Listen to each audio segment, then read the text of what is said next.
अजीत राही दी पुस्तक है जमी खा गई आसमां कैसे कैसे। इस पुस्तक ਨੂੰ ਸਮਰਪਿਤ ਕੀਤਾ ਹੈ यादां जो मैनू समय समय झंझोड़दियां रहियां। मुखबंद। इस पुस्तक विचलियां हस्तियां नू मैं दो तरह नाल महसूस करदा। एक तां ਉਹ महान बुजुर्ग ते मेरे रहबर जिन्हां ਵੱਖ-ਵੱਖ समय मेरी अगवाई कीती, मैनू डोलदे नू सहारा दिता ते मैनू ਉਂਗਲੀ फड़ा के ਸਾਹਿਤਿਕ राह ते तुरना सिखाया। इन्हां विच हन सरदार साधू सिंह जी हमदर्द, हीरा सिंह जी दर्द, सरदार सुजान सिंह जी कहानीकार ते हरनाम दास सहराई जी। उस्ताद दामन होरां दा मैं उदों तो ही श्रद्धालु हाँ जदों मैं पहली बार उन्हां बारे सुनिया। फिर जदों 2001 च मैं पाकिस्तान गया तो मैं बड़े उचेच नाल उन्हां दे नां ते बनी अकैडमी वेखण गया ते उन्हां दी कबर ते सजदा करना भी अपने धन भाग समझे। उस्ताद दामन वर्गे लोग कवि कदी कदी ही पैदा हुंदे हन। मेरा इस किताब च उन्हां बारे लिखना उन्हां नूं एक श्रद्धांजलि भी है ते आउण वालियां पीढ़ियां नूं उन्हां बारे कुछ जानकारी देनी भी है। आस है मेरा यतन पाठक कबूल करनगे। बाकी लेखकां विचों अजीत पत्तो ते गगन पाकिस्तानी उमर च भावें मैथों थोड़े वड्डे सन, पर सी ਉਹ भी लंगोटिए यारां वांग। इन्हां दोहां मित्रां दे खत ਇੰਨੇ ਪਿਆਰੇ ਤੇ ਲੰਮੇ ਹਨ ਕਿ ਮੈਂ ਉਹਨਾਂ ਦੀ ਇੱਕ ਵੱਖਰੀ ਪੁਸਤਕ ਛਪਵਾਉਣ ਦੀ ਸੋਚਦਾ। ਗਗਨ ਪਾਕਿਸਤਾਨੀ ਤਾਂ ਬਹੁਤ ਹੀ ਥੋੜੇ ਸਮੇਂ 'ਚ ਮੇਰੇ ਇੰਨਾ ਨੇੜੇ ਆ ਗਿਆ ਸੀ ਜਿਵੇਂ ਕਈ ਦਹਾਕਿਆਂ ਦਾ ਗੂੜਾ ਸਾਥ ਹੋਵੇ, ਪਰ ਕੀ ਪਤਾ ਸੀ ਇੰਨੀ ਜਲਦੀ ਨੇੜੇ ਸਿਰਫ ਇਸ ਕਰਕੇ ਹੀ ਆਇਆ ਸੀ ਕਿਉਂਕਿ ਜਲਦੀ ਟੁਰ ਜਾਣਾ ਸੀ। ਅਜੀਤ ਪੱਤੋ ਤਾਂ ਕਈ ਫਰੰਟਾਂ ਤੇ ਜੂਝ ਰਿਹਾ ਯੋਧਾ ਸੀ। ਉਹ ਸਰੀਰਕ ਰੋਗਾਂ ਤੋਂ ਬਿਨਾਂ ਤੰਗੀਆਂ ਤੁਰਸ਼ੀਆਂ ਨਾਲ ਵੀ ਦੋ ਚਾਰ ਹੁੰਦਾ ਰਿਹਾ ਸੀ। ਫਿਰ ਵੀ ਜਦੋਂ ਕਹਾਣੀ ਲਿਖਦਾ ਸੀ ਤਾਂ ਬਹੁਤ ਘੱਟ ਲਿਖਿਆ, ਪਰ ਬਹੁਤ ਹੀ ਵਧੀਆ ਲਿਖਿਆ ਮੇਰੇ ਇਸ ਮਿੱਤਰ ਨੇ। ਬਾਕੀ ਸ਼ਿਵ, ਮੀਸ਼ਾ, ਤਰਸੇਮ, ਪੁਰੇਵਾਲ ਤੇ ਹਰਭਜਨ ਹਲਵਾਰਵੀ ਹੋਰੀ ਤਾਂ ਵਰ੍ਹਿਆਂ ਤੱਕ ਮਿੱਤਰਤਾ ਦੀ ਕਿਆਰੀ 'ਚ ਲੱਗੇ ਫੁੱਲਾਂ ਵਾਂਗ ਖਿੜਦੇ ਰਹੇ, ਜਿਨ੍ਹਾਂ ਦੀ ਮਹਿਕ ਮੇਰੀ ਜ਼ਿੰਦਗੀ ਨੂੰ ਰਹਿੰਦੀ ਜ਼ਿੰਦਗੀ ਤੱਕ ਨਸ਼ਿਆਉਂਦੀ ਰਹੇਗੀ। ਹੁਣ ਗੱਲ ਕਰਦਾ ਦਰਸ਼ਨ ਦੋਸਾਂਝ, ਪਾਸ਼, ਇਕਬਾਲ, ਮੰਗੂਵਾਲ ਤੇ ਬਲਦੇਵ ਮਾਨ ਦੀ। ਇਹ ਮੇਰੇ ਮਗਦੇ ਵਰ੍ਹਿਆਂ ਦੇ ਦਗਦੇ ਸਾਥੀ ਸਨ। ਦਰਸ਼ਨ ਦੋਸਾਂਝ ਬਾਰੇ ਤਾਂ ਪਹਿਲੀ ਮੁਲਾਕਾਤ ਤੋਂ ਪਹਿਲਾਂ ਵੀ ਬਹੁਤ ਕੁਝ ਜਾਣਦਾ ਸੀ। ਪਾਸ਼, ਇਕਬਾਲ ਤੇ ਬਲਦੇਵ ਮਾਨ ਮੇਰੇ ਤਪਤੀਆਂ ਰੇਤਾਂ ਦੇ ਪਾਂਧੀ ਸੀ। ਅਸੀਂ ਗੁਪਤ ਮੀਟਿੰਗਾਂ ਵੀ ਇਕੱਠਿਆਂ ਨੇ ਕੀਤੀਆਂ ਸੀ। ਇਕਬਾਲ ਦੀ ਸ਼ਹੀਦੀ ਨੇ ਤਾਂ ਸਾਡੇ ਘਰ ਦੇ ਚੁੱਲ੍ਹਿਆਂ 'ਚ ਪਾਣੀ ਪਾ ਦਿੱਤਾ ਸੀ। ਉਹਦੀ ਅੱਖ 'ਚ ਲੱਗਣ ਵਾਲੇ ਟੀਕੇ ਮੈਂ ਕਈ ਵਰ੍ਹੇ ਆਪਣੀ ਅਲਮਾਰੀ 'ਚ ਸਾਂਭ ਰੱਖੇ। ਪਾਸ਼ ਤੇ ਬਲਦੇਵ ਮਾਨ ਤਾਂ ਮਾੜੇ ਦਿਨਾਂ ਦੀ ਮਾੜੀ ਸੋਚ ਦੀ ਭੇਂਟ ਹੋ ਕੇ ਉਸ ਸੋਚ ਨੂੰ ਸਦੀਆਂ ਤੱਕ ਕਲੰਕਤ ਕਰ ਗਏ। ਦਰਸ਼ਨ ਦੋਸਾਂਝ ਜੋ ਇਸ ਪੁਸਤਕ ਦਾ ਮੈਂ ਸਭ ਤੋਂ ਪਹਿਲਾ ਲੇਖ ਲਿਖਿਆ ਸੀ ਤੇ ਜੋ ਸਭ ਤੋਂ ਪਹਿਲਾਂ ਨਵੇਂ ਜ਼ਮਾਨੇ 'ਚ ਛਪਿਆ ਸੀ, ਬਾਰੇ ਮੈਂ ਲਿਖਣ ਲੱਗਾ ਹਰ ਵਾਰ ਭਾਵੁਕ ਹੋ ਜਾਂਦਾ। ਉਹ ਇੱਕ ਐਸਾ ਸਿਰੜੀ ਸੂਰਮਾ ਸੀ ਜੋ ਸਮੇਂ ਦੇ ਨਾਲ ਬਦਲਿਆ ਨਹੀਂ, ਸਮੇਂ ਨੂੰ ਆਪਣੇ ਨਾਲ ਬਦਲਣ ਲਈ ਮਜਬੂਰ ਕਰ ਦਿੰਦਾ ਸੀ। ਪੁਲਿਸ ਦੇ ਅੰਨੇ ਜ਼ੁਲਮ ਦੀ ਜੇਕਰ ਮੈਂ ਗੱਲ ਕਰਾਂ ਜਾਂ ਇਸ ਬਾਰੇ ਲਿਖਾਂ ਤਾਂ ਬੜਾ ਔਖਾ ਲੱਗਦਾ ਹੈ। ਮੈਂ ਸਿਰਫ ਇਹੀ ਕਹਿ ਸਕਦਾ ਕਿ ਉਹ ਨਕਸਲੀ ਲਹਿਰ ਦਾ ਇੱਕ ਐਸਾ ਯੋਧਾ ਸੀ, ਜੇਕਰ ਉਹਦੇ ਦੋਵੇਂ ਪੈਰ ਵੀ ਖਤਮ ਹੋ ਜਾਂਦੇ ਤਾਂ ਵੀ ਉਹ ਲੋਕਾਂ ਦੇ ਕਾਜ ਲਈ ਸਿਰ ਭਾਰ ਹੋ ਕੇ ਵੀ ਉਹ ਕਾਜ ਕਰਨ ਦੀ ਹਿੰਮਤ, ਹੌਸਲਾ ਤੇ ਸਿਰੜ ਰੱਖਦਾ ਸੀ। ਉਹ ਲੋਕ ਹਿੱਤਾਂ ਨੂੰ ਪ੍ਰਣਾਇਆ ਆਖਰੀ ਦਮ ਤੱਕ ਲੋਕਾਂ ਲਈ ਜੂਝਦਾ ਰਿਹਾ। ਮੇਰਾ ਉਸਨੂੰ ਪ੍ਰਣਾਮ ਹੈ। ਇਸ ਪੁਸਤਕ ਦੇ ਬਾਕੀ ਸਭ ਅਸਮਾਨਾਂ ਨੂੰ एक श्रद्धांजलि ही है। आस है पाठक स्वीकार करनगे। 30 दिसंबर 2004 आपदा अजीत राही भाग पहला लेख ज्ञानी हीरा सिंह दर्द। 1958-59 FA च 94ਵੀਂ ਪੰਜਾਬੀ ਕਵਿਤਾ ਦੀ ਕਿਤਾਬ ਸਾਨੂੰ ਲੱਗੀ ਹੋਈ ਸੀ। ਉਸ ਵਿੱਚ ਪ੍ਰੋਫੈਸਰ ਮੋਹਨ ਸਿੰਘ, ਅਮਰਤਾ ਪ੍ਰੀਤਮ ਤੋਂ ਬਿਨਾਂ ਹੋਰ ਵੀ ਕਈ ਕਵੀਆਂ ਦੀ ਕਵਿਤਾ ਸੀ। ਮੈਨੂੰ ਸਭ ਤੋਂ ਵੱਧ ਜੋ ਕਵਿਤਾ ਚੰਗੀ ਲੱਗੀ ਸੀ ਉਹ ਸੀ ਹੀਰਾ ਸਿੰਘ ਦਰਦ ਜੀ ਦੀ ਮੀਆਂ ਵਾਲੀ ਜੇਲ੍ਹ ਦੀ, ਜਿਸ 'ਚ ਕਵੀ ਨੇ ਜੇਲ੍ਹ 'ਚ ਬਿਤਾਏ ਗਰਮੀਆਂ ਦੀ ਬਰਸਾਤ ਦੇ ਦਿਨਾਂ ਨੂੰ ਅਭੁੱਲ ਦੱਸਦਿਆਂ ਲਿਖਿਆ ਸੀ, ਯਾਦ ਰਹਿਣਗੇ ਸਦਾ ਚੁਮਾਸੇ ਇਹਨਾਂ ਸ਼ਰੀ ਦੀਆਂ ਛਾਵਾਂ ਦੇ। ਇਸ ਕਵਿਤਾ ਦੀ ਵਿਆਖਿਆ ਪ੍ਰੋਫੈਸਰ ਨਿਰਮਲ ਸਿੰਘ ਹੋਰਾਂ ਕੁਝ ਇਸ ਤਰ੍ਹਾਂ ਕੀਤੀ ਸੀ ਕਿ ਮੇਰੇ ਮਨ 'ਚ ਕਵੀ ਦੀ ਕਵਿਤਾ ਦੇ ਨਾਲ ਨਾਲ ਉਹਦੇ ਸੰਘਰਸ਼ਮਈ ਜੀਵਨ ਬਾਰੇ ਵੀ ਸਤਿਕਾਰ ਪੈਦਾ ਹੋ ਗਿਆ ਸੀ। प्रोफैसर निर्मल सिंह होरी शायद उन्होंने जाती तौर पर जाणदे सी, शायद कुछ सी जो मैनू इस कवि नूं होरां तो वखरा लगण दा कारण बन गया सी। 1960 च मैनू कॉलेज की हड़ताल का मूहरी होण कारण कॉलेज चों कढ़ दिता गया ते मैं FA का इम्तिहान ना दे सकिया। कम्यूनिस्ट पार्टी वल तां मैं 1957 तो पूरी तरह झुक गया सी। उस साल मैं पार्टी का होल टाइमर बन के जलंधर आ गया। उदों एक ही पार्टी सी, मैनू होल टाइमरी लई कामरेड दर्शन सिंह कनेडियन होरां प्रेरिया सी। उदों पंजाब, हिमाचल ते हरियाणा इकट्ठा एक ही पंजाब सी। पार्टी दे कोई 7-8 MLA सन। असैंबली दे सैशन वेले मेरी ड्यूटी उन्हां वल्लों सवाल पुछण दी हुंदी सी जां होर जो भी उन्हां दे लिखण पढ़न दे काम सन मैं करदा सी। सैशन तो बाद नवां जमाना च खबरां बनाउण दा काम भी करदा सी। इस तो बिना दिल्ली च होई वर्ल्ड पीस कौंसल की कानफ्रेंस की रिपोर्टिंग भी कीती सी जो नवां जमाना विच छपी सी। मैनू ते सूबे दे पद्धर दे होल टाइमर नूं उदों शायद 50 ਜਾਂ 55 रुपए मिलते सी, जिस च रोटी पानी ते कपड़े लीड़े का भी सारना पैंदा सी। मेरे कोल मेरे कई मित्र आउंदे रहिंदे सन जिन्हां लई चाह एक खोखे तो मंगवाउणी पैंदी सी जिन्हों महीने बाद हिसाब करके पैसे दे देईदे सन। एक दिन सरदार रजिंदर सिंह शरीं का भतीजा बलदेव शरीं मेरे कोल आया तो मैनू जसवंत सिंह कंवल होरां दा नावल रूपधारा दे गया। मैं वो नावल 2 कुछ दिनों च पढ़ लिया। नावल बहुत वधिया लगा। जदों मैं बलदेव नूं वो नावल मोड़िया तो कहन लगा, ये नावल ज्ञानी च लगा होया। मैं क्या जेकर इस तरह दीयां पुस्तकां ज्ञानी च हन तां ज्ञानी कर लेनी चाहिदी है। पार्टी की अंदरूनी लड़ाई सुलगदी एक दिन भांबड़ बन के बाहर आ गई। काबज धड़े ने सानू 2-4 मुंडियां नूं होल टाइमरी तो ते पार्टी तो खड़े पैर कढ़ दिता। असी सारे सुतंत्र पक्षी सी। तनख्वाह का हिसाब करके पैसे जो उन्हें ठीक समझे साडे हथ फड़ाए। चाह दे खोखे वाले का हिसाब करके उन्हें पैसे दे दिते तो मेरे पास बाकी 4 आने बचे। नवें शहर नूं गड्डी का किराया ₹1.25 रुपया लगता सी। मैं इन्ना निराश होया कि जीवन तो नफरत हो गई। सोचा जिस पार्टी लिए घर छड्डिया वो रंट कढ़ाई उन्हें आखिर विच की दिता। मैं एक महल्ले च एक कमरे च 5 ਜਾਂ 7 रुपए महीना किराए ते रहिंदा सी। रोज़ उस रस्ते तो ही कमरे नूं जांदा सी। उस राह अज भी पैर घड़ीस तुरिया जा रहा सी कि एक छोटी जी इमारत ते फुलवाड़ी ज्ञानी कालेज का बोर्ड देखा। जसवंत सिंह कंवल होरां दा नावल रूपधारा चेत मन दे परदे ते फिर गया। मेरे पैर अपने आप उस बोर्ड हेठले छोटे जे बूहे वल मुड़ पे। मैं अंदर गया। खब्बे हथ दफ्तर सी। मैं दफ्तर च प्रवेश किया। एक बजुर्ग चिट्टा दाड़ा हाथ च खूंडी फड़ी कुर्सी ते बैठा सी। मैनू चेहरे ते पहरावे तो एक देवता लगा। मैं हथ जोड़ के सत्कार वजों सत श्री अकाल बुलाई। उन्होंने बड़े प्यार नाल जवाब दिता। नाल ही बैठण लई इशारा किया। मैं एक कुर्सी ते बैठ गया। मैं अपने मुन्ने सिर ते कतरी दाड़ी वालों शर्मसार जिहा भी महसूस करता सी। मैं कहा, जी मैं डाक राही ज्ञानी करना चाहना। उन्होंने बड़े प्यार नाल कहा, मेरा लड़का ज्ञानी पढ़ाउंदा है, तुसीं बैठो, हुणे ही आउंदा है, वही सब कुछ दसेगा। उसी वेले एक साइकिल दे दफ्तर मूरले वरांडे च खड़न की आवाज़ आई तो एक अद्धी चिट्टी अद्धी को काली दाड़ी वाला आदमी अंदर दाखिल होया। उन्हें आउंदियां ही कहा, पिता जी तुसीं जाओ। जदों उठे मैं भी सत्कार वजों उठ खड़ा होया तो चले गए। बाहरों आए मनुख ने प्रिंसीपल वाली कुर्सी ते बैठ के मैनू पूछया, किवें आए हो? मैं कहा, जी मैं डाक राही ज्ञानी करना चाहना। कित्थे रहिंदे हो? मैं कहा, अगे तो इत्थे ही सी पर हुण नवें शहर चला जाना। उन्हें फिर पूछे, इत्थे की काम करते सी? उन्हां दे पुछण दी देर सी कि मेरा चिरां दा डकिया कड़ पाट गया। मेरियां भुब्बां निकल गईयां। वो हैरान मेरे वल वेखदा रहा। मैं ਉਹਦੇ बड़े दिलासे देण ते दस्सिया कि मैं पार्टी का होल टाइमर सी। उन्हें अज मैनू कढ़ दिता। मेरी कहानी सुन के ਉਹਦੀਆਂ ਅੱਖਾਂ 'ਚ अथरू आ गए।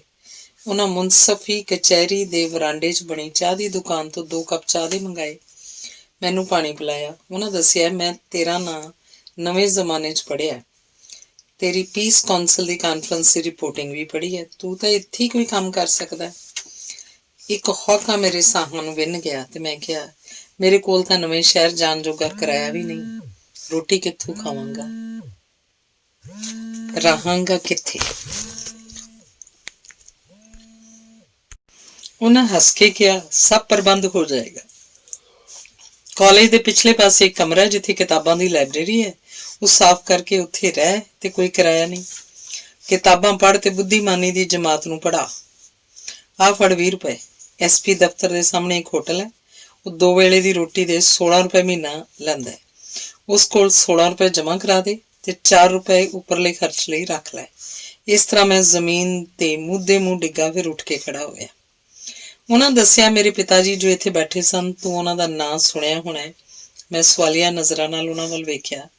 इन्हां कहा उन्हां दा नां हीरा सिंह दर्द है। ये सुन के मैं चौंक गया कि है यही हीरा सिंह दर्द। मैं इन्हां दी कविता याद रहणगे सदा चुमासे इन्हां शरीहां दियां छावां दी पढ़ी है। उन्हें दसिया कि साडे लाहौर च प्रैस सी ते फुलवाड़ी मासिक पत्र भी निकलदा सी। अंग्रेज सरकार ने परचा बैन कर दिता ते प्रैस जब्त कर ली। 1947 तो बाद इत्थे आके फिर परचा कढ़िया, पर पार्टी ने कह दिता कि एक परचा प्रीत लड़ी ही पार्टी कढ़न दे सकती है, दूजा बंद कर दिओ। सो पार्टी दे हुक्म नूं मंनदिआं परचा बंद कर दिता। भारत सरकार ने जिन्हां दियां जायदादां जब्त हो गईयां सी, उन्हां नूं मुआवजे वजों यूपी च कुछ जमीनां दित्तियां। मेरे पिता जी नूं भी थोड़ी जी जमीन मिली है। पार्टी कहती है तुसी सरकार पासों जमीन क्यों लई है। इन्हें बथेरा कहा कि मैं कोई इनाम नहीं लिया, ये तो मेरी जब्त हुई प्रैस के परचे के नुकसान के थां मिली है। पर उन्होंने पिता जी की एक भी दलील नहीं सुनी तो उन्होंने पार्टी चों कढ़ दिता। ये सुन के मैनू धरवास आ गया कि मैं कला ही नहीं, कई मैथों भी बहुत वड्डे कुर्बानी के पुंज पार्टी विचली बुरछागर्दी के शिकार होए हैं। शायद अगों तो भी हुंदे रहणगे। हुण मेरी दर्द होरां नाल रोज़ नहीं तो एक आध दिन छड्ड के जरूर मुलाकात हो जाती। मैनू उन्हां दे काम आके खुशी हुंदी। एक शाम उन्होंने मैनू हीर वारिस शाह की एक पुरानी किताब दिती ते कहा कि खालसा कॉलेज जाके अमोल होरां नूं दिया। इस तरह मैं अमोल होरां दे दर्शन भी कर लए। फिर एक दिन उन्होंने भाषा विभाग तो कोई खत आया। ये किसी बजुर्ग लेखक बारे सी जिसकी भाषा विभाग सहायता करनी चाहता सी। ना हुण पक्की तरह याद नहीं, शायद बालमुकंद सी जां कुछ होर। वो बस्ती शेख जां किसी होर बस्ती च रहिंदे सन। उन्हां दा पता करके कि की लिख रहे हैं, हुण तक की लिखिया, पूरी रिपोर्ट भेजनी सी। जदों मैं लभदा लभदा उन्हां दे घर गया तो एक पुराना जिहा अद्धा कच्चा पक्का मकान सी। उपर एक चुबारी सी जिन्हों कच्चियां पौड़ियां चढ़दियां सी। उहदी छत भी कानियां दी सी जो धुआंखी हुई लगदी सी। वो बजुर्ग चुबारी च बैठा हेठां एक तपड़ी ते बैठे कुछ लिख रहे सी। आले दुआले गुटके गुरबाणी दी होर पुस्तकां पईयां सन। मैं सत्कार वजों हथ जोड़ के सत श्री अकाल बुलाई, जुत्ती बाहर ही उतार के भुंजी उन्हां कोल जा बैठा। उन्हां ऐनक दे शीशियां विचों मेरे वल सवालिया नज़रां नाल वेख्या। ਐਨਕਾਂ जो धागिਆਂ नाल कन्नां विच अटकाईयां होईयां सन। आर्थिक हालत बारे पुछण दी लोड़ ही नहीं सी महसूस हुई। मैं कहा जी मैं भाषा विभाग वालों आए खत बारे कुछ जानकारी लैण आया। तुसीं अजकल की लिख रहे हो ते पहलां की कुछ लिखिआ। उन्हां मेरे चेहरे ते नज़रां गड्डदिआं एक हौके वांग कहा बड़ा कुछ लिखिआ। उन्हां कई बाणियां दा पंजाबी तो अंग्रेजी च कविता च तर्जमा कीता सी, जो कई थाईं छपिया भी सी। इस वेले आनंद साहब दा कविता तो अंग्रेजी कविता च तर्जमा कर रहे सन। सुन के मैं सुन्न जिहा हो गया। मेरी सोच ने कमरे अंदरलियां पुस्तकां डिक्शनरियां ते निगाह मारी। मैनू लगा ये सारा कुछ गुरबत दे दैंत नूं मुखौल कर रहा है। इत्थे तां विद्वता दे महल उसरे होए हन। मैं कहा तुसीं कोई पुस्तक नहीं छपवाई। उन्हां मेरे वल देखिया ते बोले कित्थों छपवावां। ये कुछ पैंफलेट दे रूप विच किसी धार्मिक संस्था ने छापे हन, पता नहीं किन्ने। मैं क्या कोई माइक सहायता मिली है। वो फिर बोले मैं पैसे लिए नहीं लिखता, मैं तो अपने मन की संतुष्टि लिए लिखदा। मेरा सिर उस महान मनुख के सिर अगे झुक गया। जदों मैं उत्थों आया मैं खुश सी, क्योंकि मैं एक ऐसी हस्ती के दर्शन करके आया सी जिहदे टाकरे वड्डे लेखक तुच्छ सन। मैं आके सारी रिपोर्ट दर्द जी नूं दित्ती। उन्हां अपणियां सिफारिशां समेत भाषा विभाग नूं भेज दित्ती। भाषा विभाग ने पता नहीं उन्होंने कोई सहायता की जां नहीं। मगरों जाके कई वरियां बाद मैं किते स्वामी विवेकानंद जी का एक कथन पढ़िया। उन्हें लिखिया सी दुनिया ते कई ऐसे नायक भी आउंदे हन जिन्हां दे मुकाबले च बुद्ध ते यसू मसीह दूसरे दर्जे के नायक हुंदे हन, पर वो इस दुनिया तो अणगौले ही चले जाते हैं। मेरी बाकी जिंदगी अजिहे नायकों की भाल च लगेगी। ये पढ़ के मैनू महसूस होया कि मैं एक अजिहा नायक लभा होया गुआ बैठा। दर्द हुरी केंद्री पंजाबी लेखक सभा की सिरजक सन। ਉਹ ਦੇਸ਼ ਭਗਤ ਕਮੇਟੀ ਦੇ ਮੈਂਬਰ ਸਨ। ਉਹ ਗਦਰ ਪਾਰਟੀ ਦੇ ਇਤਿਹਾਸ ਲਿਖਣ ਵਾਲੇ 7 ਮੈਂਬਰੀ ਕਮੇਟੀ ਦੇ ਮੈਂਬਰ ਵੀ ਸਨ, ਜਿਸ 'ਚ ਬਾਬਾ ਸੋਹਣ ਸਿੰਘ ਜੀ ਭਕਨਾ ਪ੍ਰਧਾਨ, ਗੁਰਚਰਨ ਸਿੰਘ ਜੀ ਸਹਿੰਸਰਾ ਸਕੱਤਰ, ਬਾਬਾ ਗੁਰਮੁਖ ਸਿੰਘ ਜੀ ਲਲਤੋਂ ਮੈਂਬਰ, ਡਾਕਟਰ ਭਾਗ ਸਿੰਘ ਜੀ PhD ਮੈਂਬਰ, ਸੰਤ ਸਿੰਘ ਸੇਖੋਂ ਜੀ ਮੈਂਬਰ, ਹੀਰਾ ਸਿੰਘ ਦਰਦ ਜੀ member, master Hari Singh ji ਧੂਤ member ਸਨ।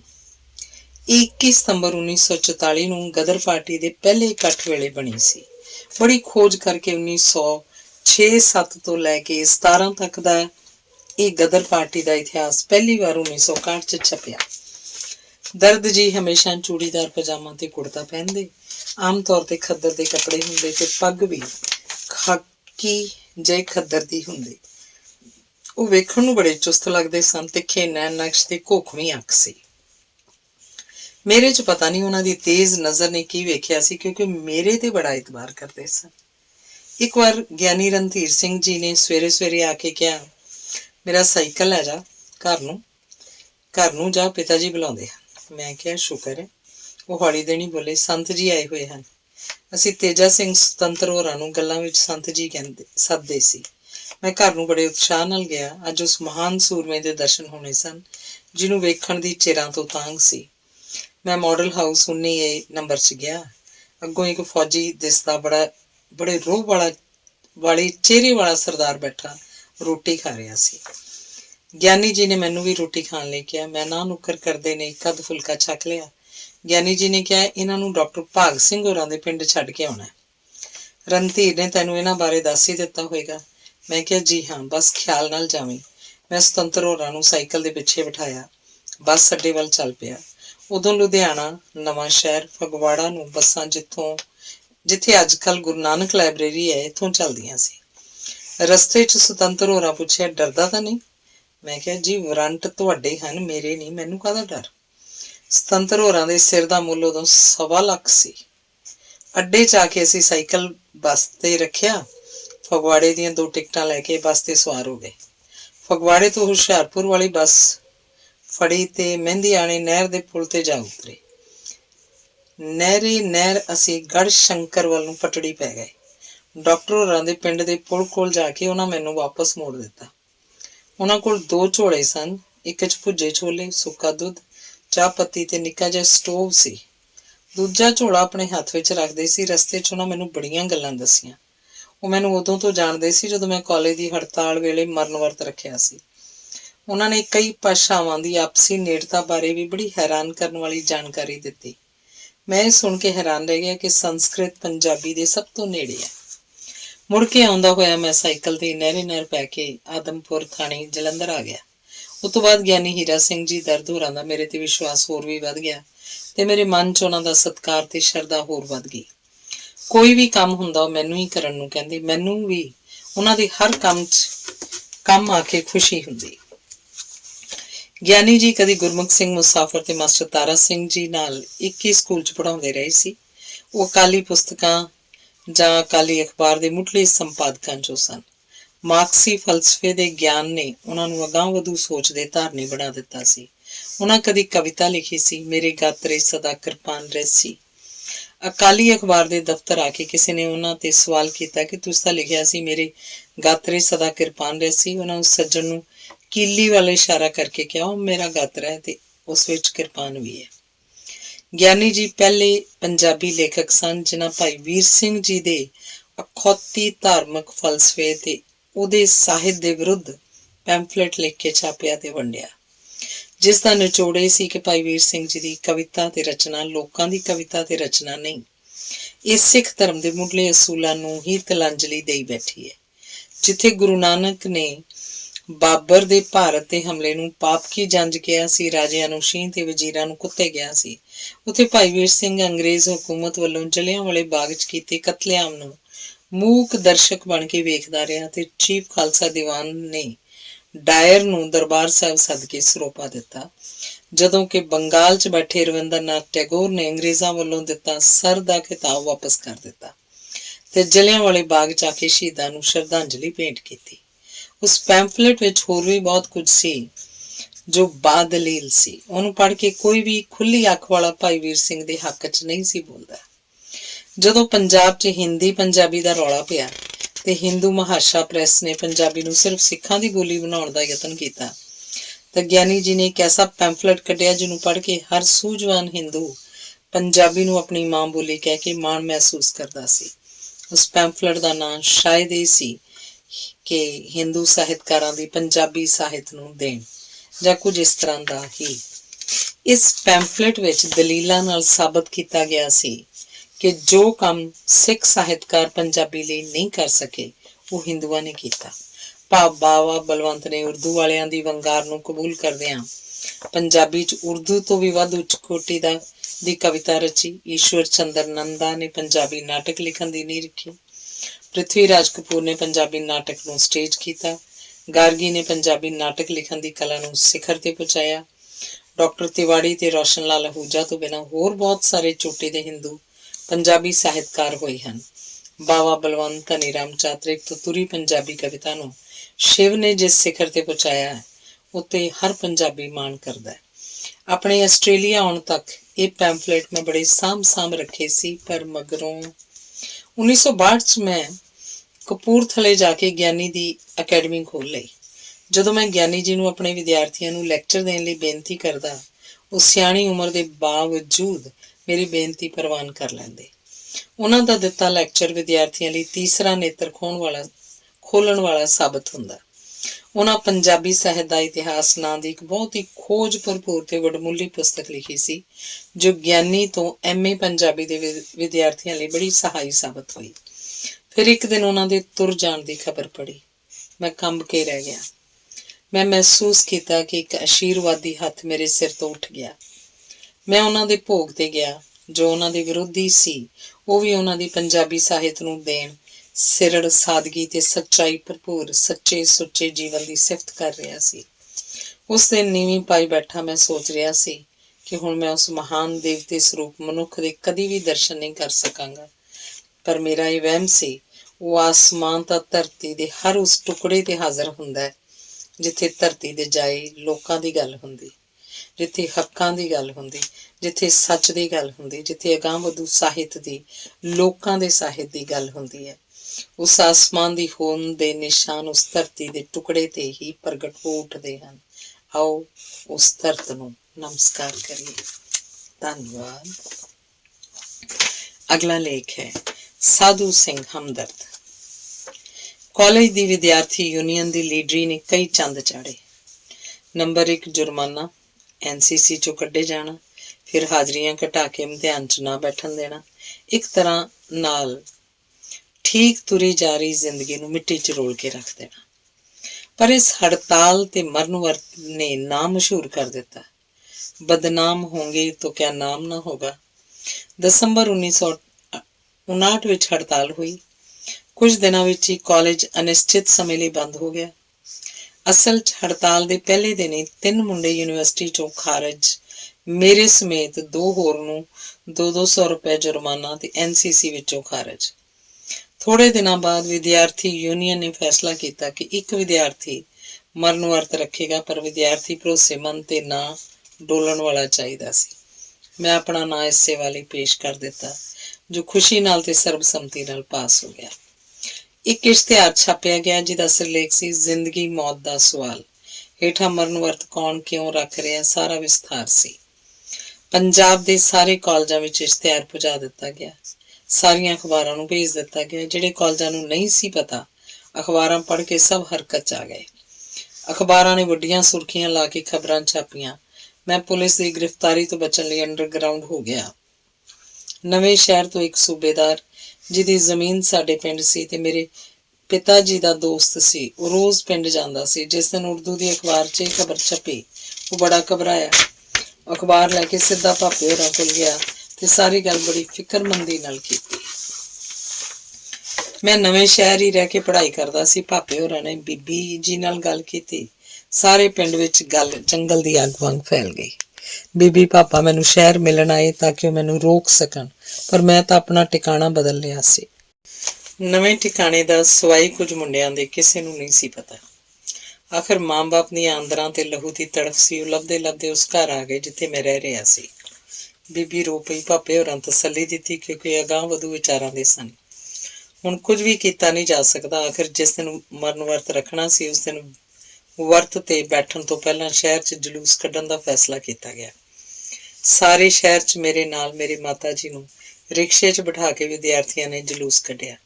ਕਈ ਵਿਦਿਆਰਥੀਆਂ ਦੀਆਂ ਮਾਵਾਂ ਨੇ, ਘਰਦਿਆਂ ਨੇ ਹਾਰ ਪਾਏ ਤੇ ਕਈਆਂ ਨੇ ਨੋਟਾਂ ਦੇ ਹਾਰ ਪਾਏ। ਜਿਸ ਵਿਦਿਆਰਥੀ ਦੇ ਘਰ ਮੈਂ ਠਹਿਰਿਆ ਸੀ ਉਹਦੀ ਮਾਂ ਨੇ ਤੁਰਨ ਤੋਂ ਪਹਿਲਾਂ ਮੇਰੇ ਤਿਲਕ ਲਾਇਆ। ਉਹਦੀਆਂ ਅੱਖਾਂ 'ਚ ਅੱਥਰੂ ਸਨ। SN ਕਾਲਜ ਬੰਗਾ ਦੇ ਵਿਦਿਆਰਥੀ ਵੀ ਜਲੂਸ 'ਚ ਸ਼ਾਮਲ ਹੋ ਗਏ ਸੀ। ਥਾਂ ਥਾਂ ਭਾਸ਼ਣ ਦਿੱਤੇ ਗਏ। ਅਖੀਰ ਕਾਲਜ ਪ੍ਰਿੰਸੀਪਲ ਦੇ ਦਫ਼ਤਰ ਤੇ ਕਾਲਜ ਕੈਂਟੀਨ ਵਿਚਕਾਰ ਤੰਬੂ ਲਾ ਕੇ ਮੈਨੂੰ ਉੱਥੇ ਬਿਠਾ ਦਿੱਤਾ ਗਿਆ। ਪਹਿਲਾਂ ਹੀ ਮੇਰੇ ਮੰਜੇ ਦੀ ਇੱਕ ਬਾਹੀ ਤੇ ਭਗਤ ਸਿੰਘ ਤੇ ਚੰਦਰ ਸ਼ੇਖਰ ਆਜ਼ਾਦ ਦੀਆਂ ਤਸਵੀਰਾਂ ਲਾ ਦਿੱਤੀਆਂ ਗਈਆਂ ਸੀ। ਭਾਪੇ ਹੋਰੀ ਦੁਪਹਿਰ ਤੋਂ ਬਾਅਦ ਮਿਲਣ ਆਏ। ਅੰਦਰ ਤੰਬੂ 'ਚ ਜਦੋਂ ਮੇਰੇ ਮੰਜੇ ਦੀ ਬਾਹੀ ਨਾਲ ਦੋ ਮਹਾਨ ਸ਼ਹੀਦਾਂ ਦੀਆਂ ਤਸਵੀਰਾਂ ਵੇਖੀਆਂ ਤਾਂ ਕਹਿਣ ਲੱਗੇ, ਅਵਲ ਤਾਂ ਤੈਨੂੰ ਇਸ ਰਾਹ ਨਹੀਂ ਸੀ ਤੁਰਨਾ ਚਾਹੀਦਾ। ਹੁਣ ਜੇਕਰ ਤੁਰ ਪਿਆ ਏ ਤਾਂ ਇਹਨਾਂ ਸੂਰਮਿਆਂ ਵਾਂਗ ਮਰ ਬੇਸ਼ੱਕ ਜਾਈ, ਪਿੱਛੇ ਨਾ ਮੁੜੇ। ਸਾਡੀਆਂ ਸ਼ੁਭ ਇੱਛਾਵਾਂ ਤੇਰੇ ਨਾਲ ਹਨ। ਦਸੰਬਰ ਦਾ ਅਖੀਰ ਸੀ। ਸ਼ਾਮ ਨੂੰ ਮੈਂ ਹੈਰਾਨ ਹੋ ਗਿਆ ਜਦੋਂ ਲੋਕਾਂ, ਖਾਸ ਕਰ ਔਰਤਾਂ ਦੀਆਂ ਟੋਲੀਆਂ ਮੈਨੂੰ ਵੇਖਣ ਆ ਰਹੀਆਂ ਸੀ। ਕਈ ਤਾਂ ਹੱਥ ਜੋੜ ਕੇ ਮੱਥਾ ਟੇਕਣ ਦੀ ਮੁਦਰਾ 'ਚ ਵੀ ਚਲੀਆਂ ਜਾਂਦੀਆਂ। ਮੈਨੂੰ ਬੜੀ ਸ਼ਰਮ ਆਵੇ। ਮੈਂ ਮੂੰਹ ਦੂਜੇ ਪਾਸੇ ਕਰਕੇ ਪੈ ਗਿਆ।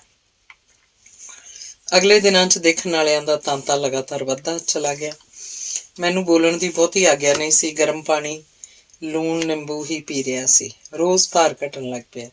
ਰੋਜ਼ ਅਖਬਾਰਾਂ ਮੇਰੀ ਸਿਹਤ ਬਾਰੇ ਡਾਕਟਰੀ ਰਿਪੋਰਟ ਛਾਪਣ ਲੱਗ ਪਈਆਂ। ਅਖੀਰ ਪੰਜਾਬ ਦੇ ਸਾਰੇ ਕਾਲਜ ਸਾਡੀ ਹਿਮਾਇਤ 'ਚ ਬੰਦ ਹੋ ਗਏ। ਇਹ ਲੰਬੀ ਕਹਾਣੀ ਹੈ ਕਿਸ ਤਰ੍ਹਾਂ ਭੁੱਖ ਹੜਤਾਲ ਦੇ 8ਵੇਂ ਦਿਨ ਗਈ ਰਾਤ ਤੱਕ ਸਾਰੇ ਇਲਾਕੇ ਦੇ ਸਭ ਪਾਰਟੀਆਂ ਦੇ ਨੁਮਾਇੰਦੇ ਪ੍ਰਿੰਸੀਪਲ ਨਾਲ ਜ਼ੁਬਾਨੀ ਸਮਝੌਤਾ ਕਰ ਆਏ। ਮੇਰਾ ਮਰਨ ਵਰਤ ਤੁੜਾ ਦਿੱਤਾ। ਮੈਂ ਰਾਤ ਆਪਣੇ ਮਿੱਤਰ ਦੇ ਘਰ ਚਲਾ ਗਿਆ। ਸਵੇਰੇ ਪ੍ਰਿੰਸੀਪਲ ਸਾਫ਼ ਮੁੱਕਰ ਗਿਆ। ਸਭ ਸਜ਼ਾਵਾਂ ਉਸੇ ਤਰ੍ਹਾਂ ਰਹਿ ਗਈਆਂ। ਵਿਦਿਆਰਥੀਆਂ ਦੀਆਂ ਬਰਖਾਸਤਗੀਆਂ ਯੂਨੀਵਰਸਿਟੀ 'ਚ ਰਜਿਸਟਰ ਹੋ ਚੁੱਕੀਆਂ ਸੀ। ਮੇਰਾ 200 ਰੁਪਏ ਤਾਂ ਮਾਫ਼ ਕਰਤਾ।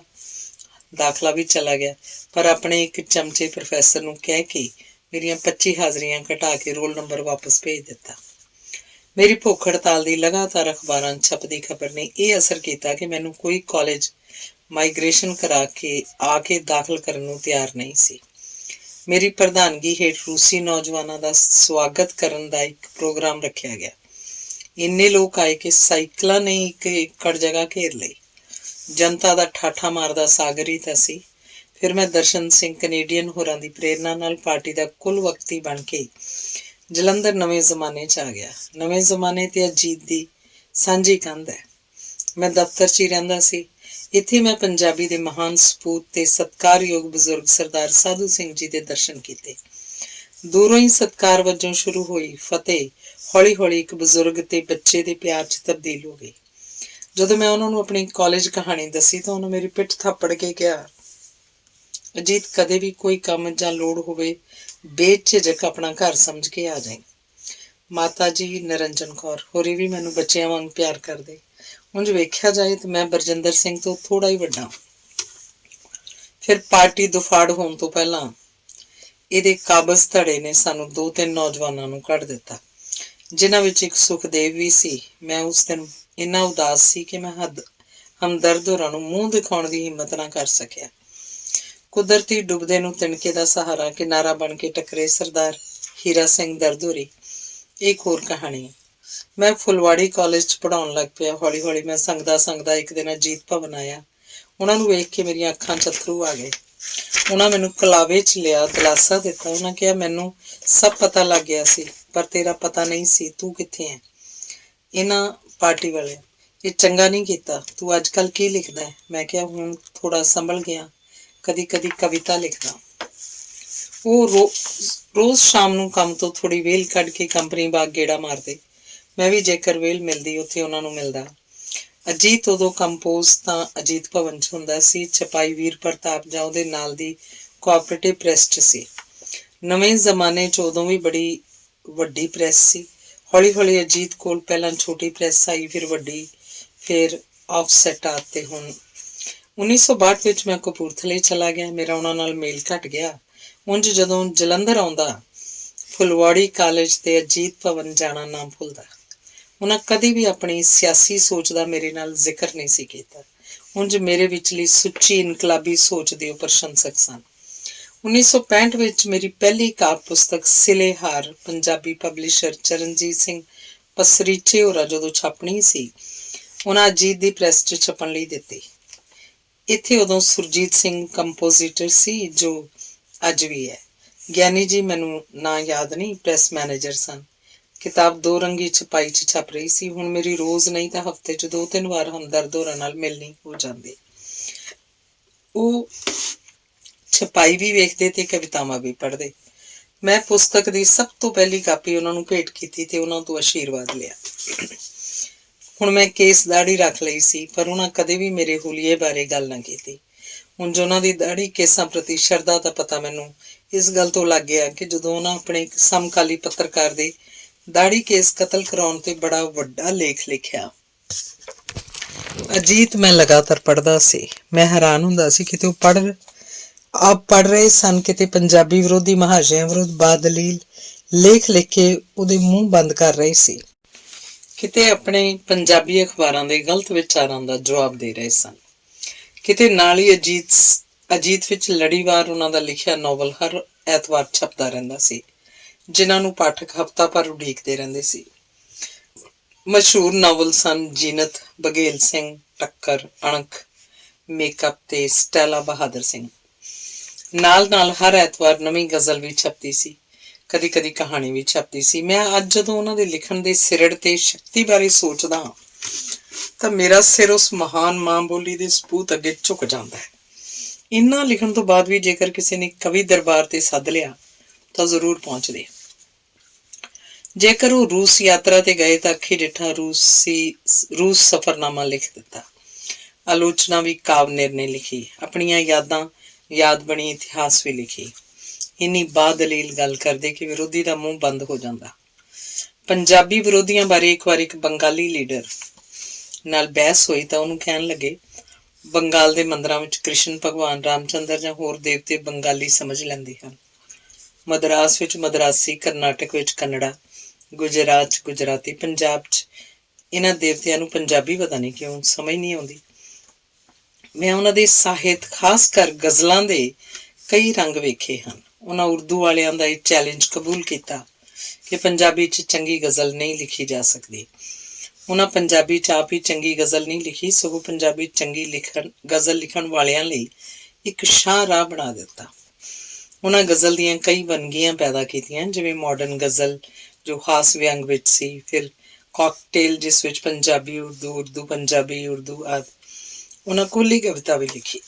ਉਹਨਾਂ ਦਾ ਮਤ ਸੀ ਜਿਹੜਾ ਕਵੀ ਛੰਦਬੱਧ ਕਵਿਤਾ ਲਿਖ ਸਕਦਾ ਹੈ ਉਹੀ ਖੁੱਲ੍ਹੀ ਕਵਿਤਾ ਲਿਖ ਸਕਦਾ ਹੈ। ਉਹਨਾਂ ਇੱਕ ਥਾਂ ਇੱਥੋਂ ਤੱਕ ਲਿਖ ਦਿੱਤਾ, ਖੁੱਲ੍ਹੀ ਕਵਿਤਾ ਉਹੀ ਲਿਖ ਸਕਦਾ ਜੋ ਪਾਬੰਦੀ ਨਾਲ ਲਿਖਣ ਵਿੱਚ ਪਰਪੱਕ ਹੋਵੇ।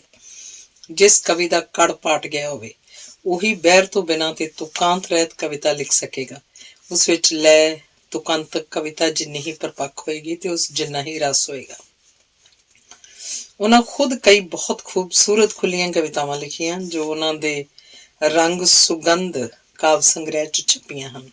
ਇਸ ਸੰਗ੍ਰਹਿ 'ਚ ਰੁਬਾਈਆਂ ਤੇ ਕਾਫੀਆਂ ਵੀ ਹਨ।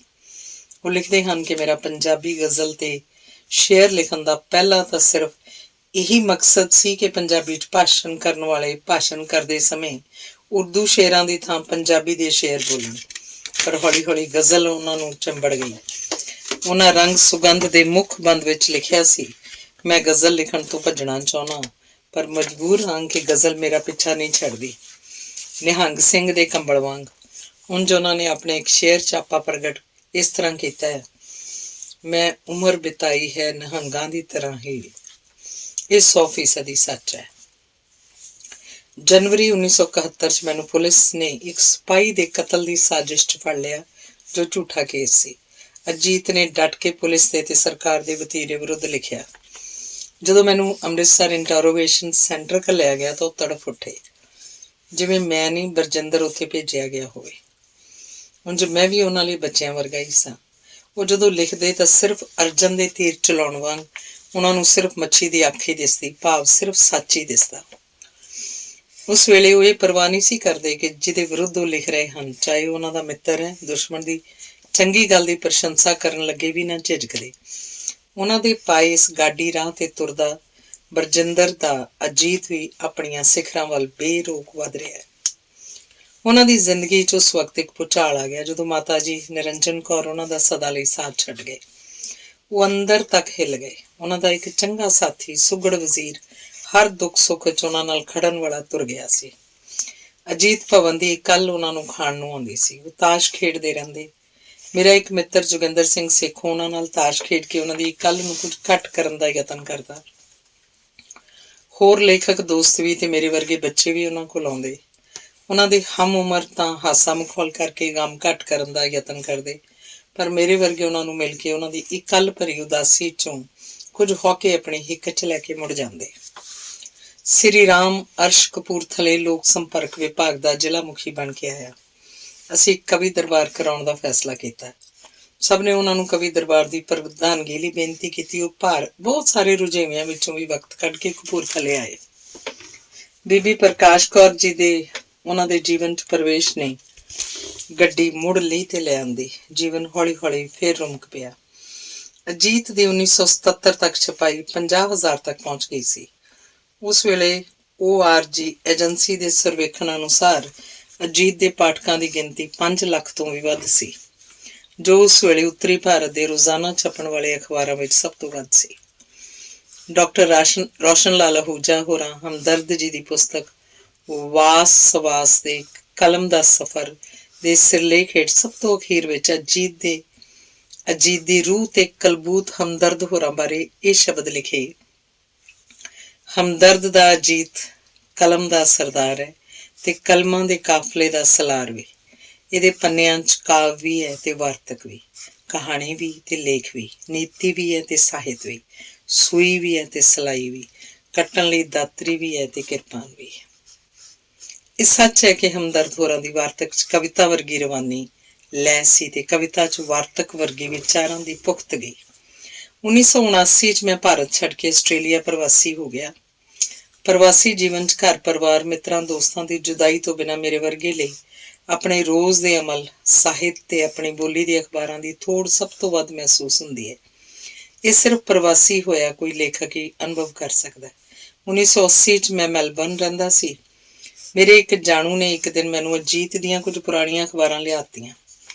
ਮੈਂ ਕਈ ਦਿਨ ਬਾਰ-ਬਾਰ ਪੜ੍ਹਦਾ ਰਿਹਾ। ਉਹ ਜਾਣੂ ਜਦੋਂ ਵੀ ਮਿਲਦਾ ਮੈਂ ਉਹਨੂੰ ਪੁਰਾਣੀਆਂ ਕਾਪੀਆਂ ਮੋੜ ਕੇ ਨਵੀਆਂ ਲੈ ਲੈਂਦਾ। ਇਹ ਤਾਂ ਸਿਰਫ ਸੰਡੇ ਅਜੀਤ ਹੀ ਹੁੰਦਾ ਸੀ, ਪਰ ਇਹ ਪੜ੍ਹ ਕੇ ਮੈਂ ਹਮਦਰਦ ਹੋਰਾਂ ਦੀ ਗਜ਼ਲ ਨਾਲ ਵੀ ਜੁੜ ਜਾਂਦਾ ਤੇ ਹੋਰ ਸਾਹਿਤਕਾਰਾਂ ਦੀਆਂ ਸਾਹਿਤਿਕ ਕਿਰਤਾਂ ਨਾਲ ਵੀ ਜੁੜਿਆ ਰਹਿਣ ਲੱਗ ਪਿਆ। ਫਿਰ ਉਹਦਾ ਸ਼ਾਇਦ ਚੰਦਾ ਮੁੱਕ ਗਿਆ, ਅਖਬਾਰ ਬੰਦ ਹੋ ਗਈ।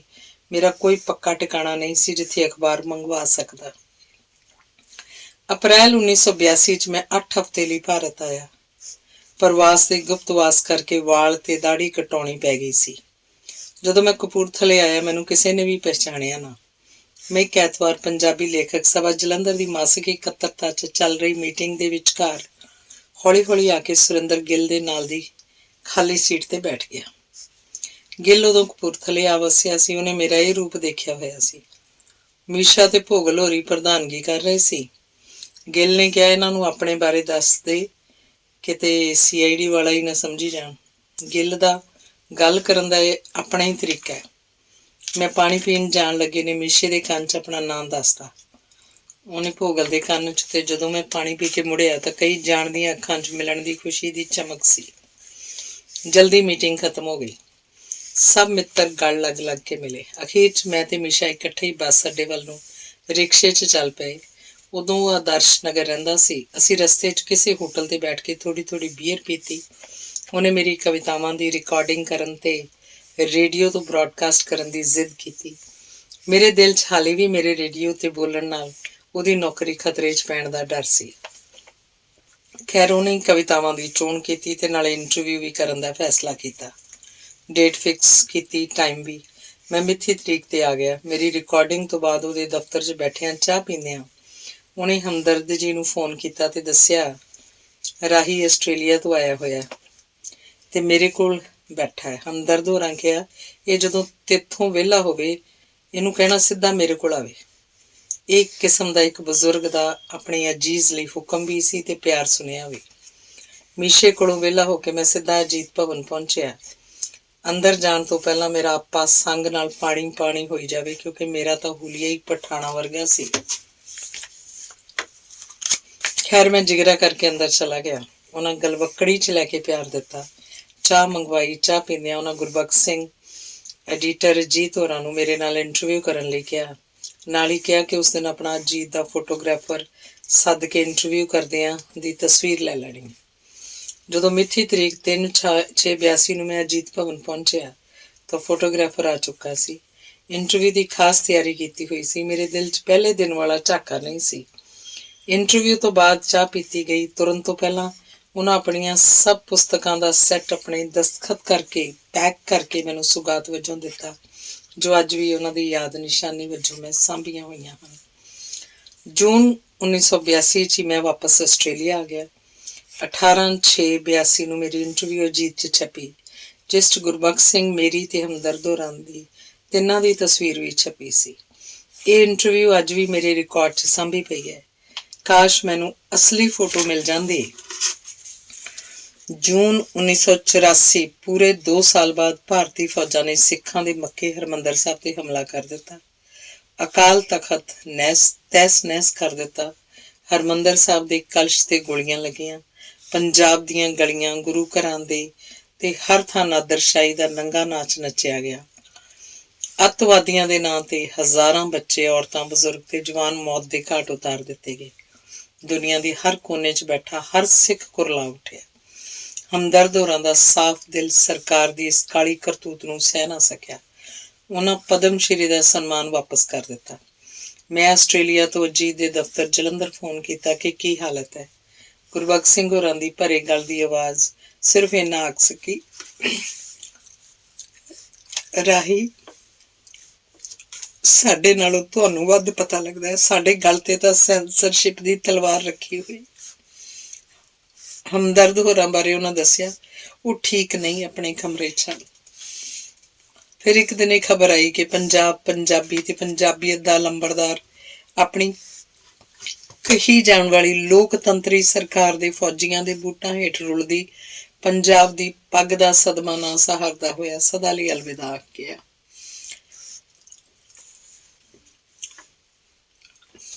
ਉਸ ਦਿਨ ਮੈਨੂੰ ਲੱਗਾ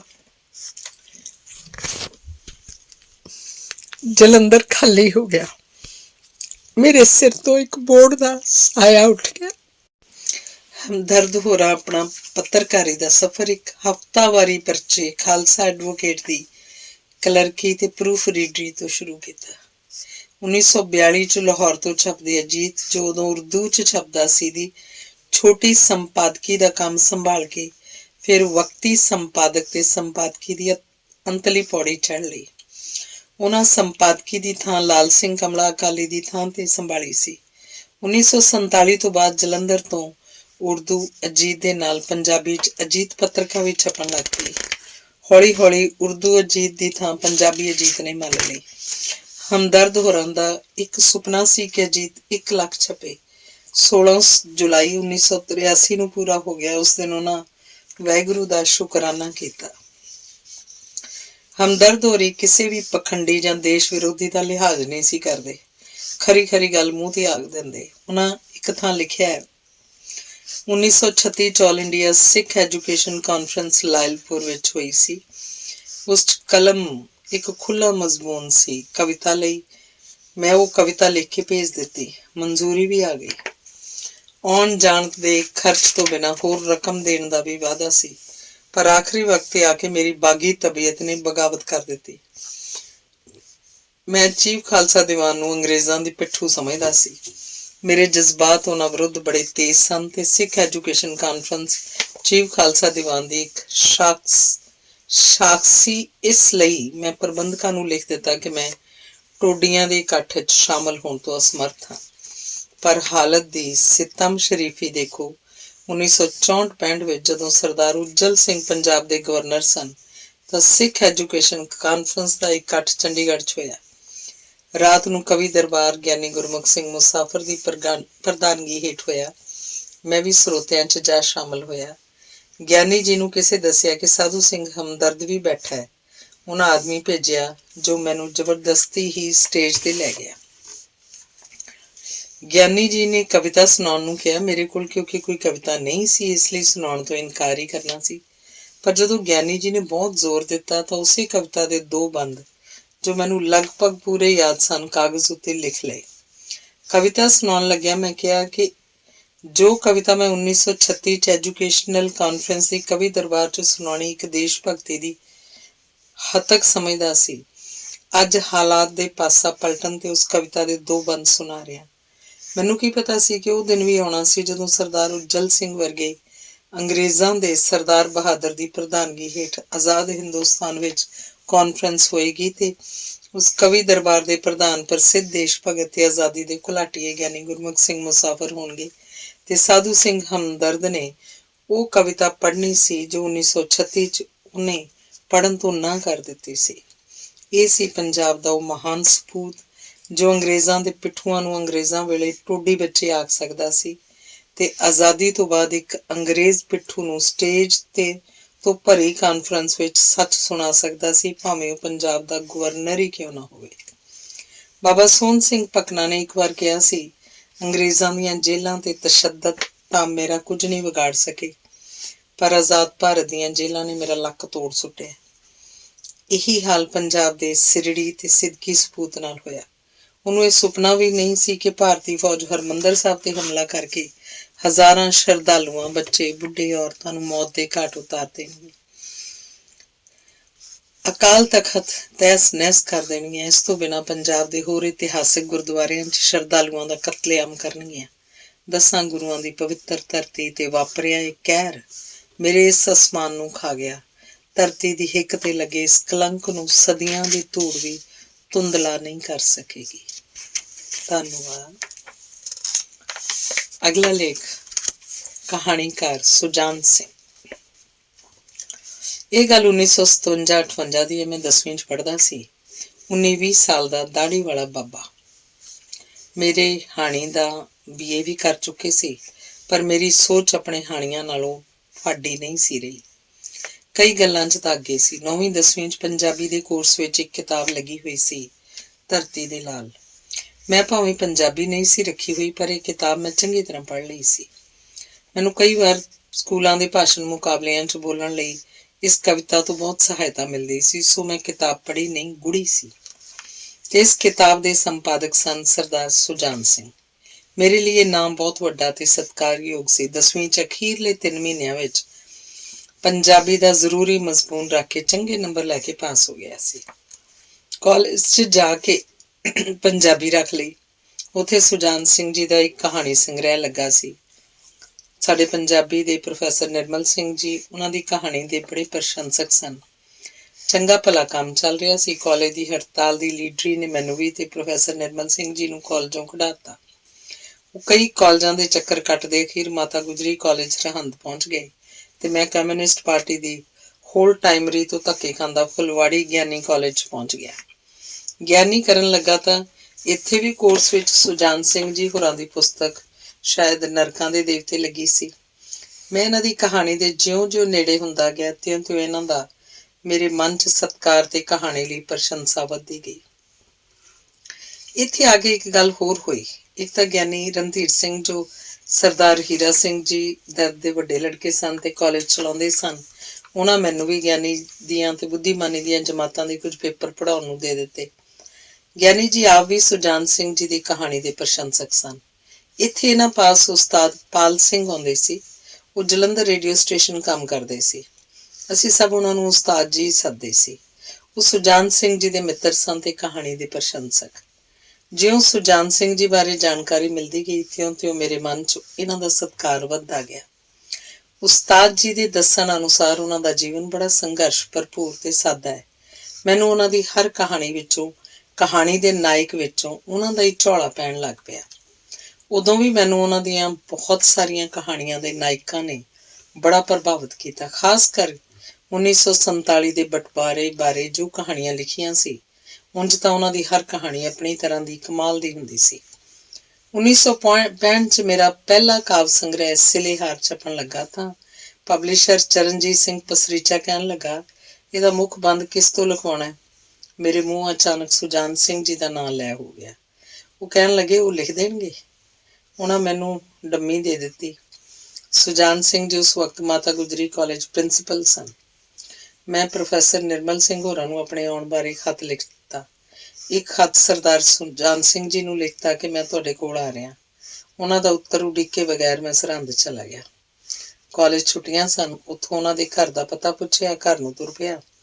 ਰਸਤੇ 'ਚ ਕਿਸੇ ਤੋਂ ਉਹਨਾਂ ਦਾ ਪਤਾ ਫੇਰ ਪੁੱਛਿਆ ਤਾਂ ਉਹ ਬੰਦਾ ਕਹਿਣ ਲੱਗਾ ਉਹ ਤੁਰੇ ਆਉਂਦੇ ਆ।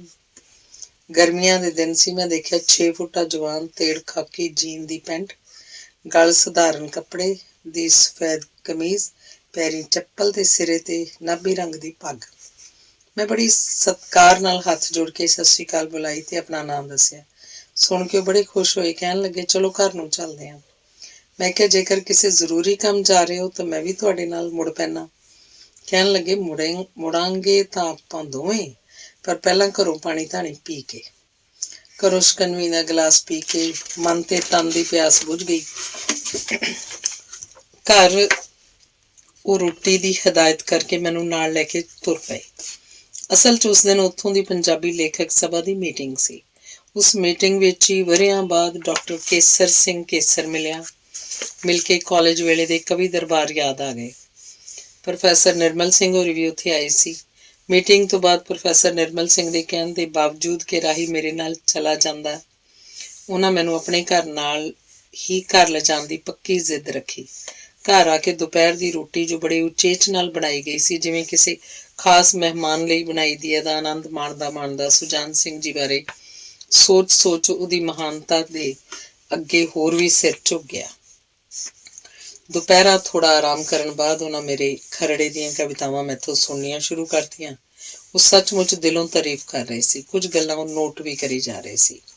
ਸ਼ਾਮ ਨੂੰ ਪ੍ਰੋਫੈਸਰ ਨਿਰਮਲ ਸਿੰਘ ਹੋਰੀ ਮੈਨੂੰ ਲੈਣ ਆ ਗਏ। ਉਹਨਾਂ ਮੈਨੂੰ ਪਿਆਰ ਗਲਵੱਕੜੀ ਨਾਲ ਵਿਦਾ ਕੀਤਾ ਤੇ 5-7 ਦਿਨ 'ਚ ਮੁਖਬੰਦ ਲਿਖ ਕੇ ਪੋਸਟ ਕਰਨ ਦਾ ਇਕਰਾਰ ਕੀਤਾ। ਅਗਲੇ ਦਿਨ ਮੈਂ ਵਾਪਸ ਕਪੂਰਥਲੇ ਆ ਗਿਆ। ਠੀਕ ਹਫ਼ਤੇ ਬਾਅਦ ਕਿਤਾਬ ਦਾ ਮੁੱਖ ਸ਼ਬਦ ਸਿਰਲੇਖ ਹੇਠ ਮੁਖਬੰਦ ਆ ਗਿਆ। ਇੱਥੇ ਮੈਂ ਸਾਰਾ ਮੁਖਬੰਦ ਤਾਂ ਨਹੀਂ, ਪਰ ਵਿੱਚੋਂ ਕੁਝ ਉਹ ਹਵਾਲੇ ਦੇਵਾਂਗਾ ਜੋ ਮੇਰੇ ਲਈ ਵੀ ਮੇਰੀ ਆਪਣੀ ਕਵਿਤਾ ਬਾਰੇ ਨਵੇਂ ਤੇ ਹੈਰਾਨ ਕਰਨ ਵਾਲੇ ਸਨ। ਅਜੀਤ ਸਿੰਘ ਰਾਹੀਂ ਪੰਜਾਬੀ ਮਾਤਾ ਦੇ ਮੰਦਰ 'ਚ ਭਿੰਨ ਰੂਪ ਰੰਗ ਰਸਤੇ ਗੰਧ ਵਾਲੇ 38 ਕਾਵਿ ਪੁਸ਼ਪਾਂ ਦਾ ਢੋਆ ਲੈ ਕੇ ਪੇਸ਼ ਹੋਇਆ ਹੈ। ਮਾਤਾ ਢੋਏ ਦੇ ਰੂਪ 'ਚ ਪਿਆਰ ਤਾਂ ਪਾਉਂਦੀ ਹੈ।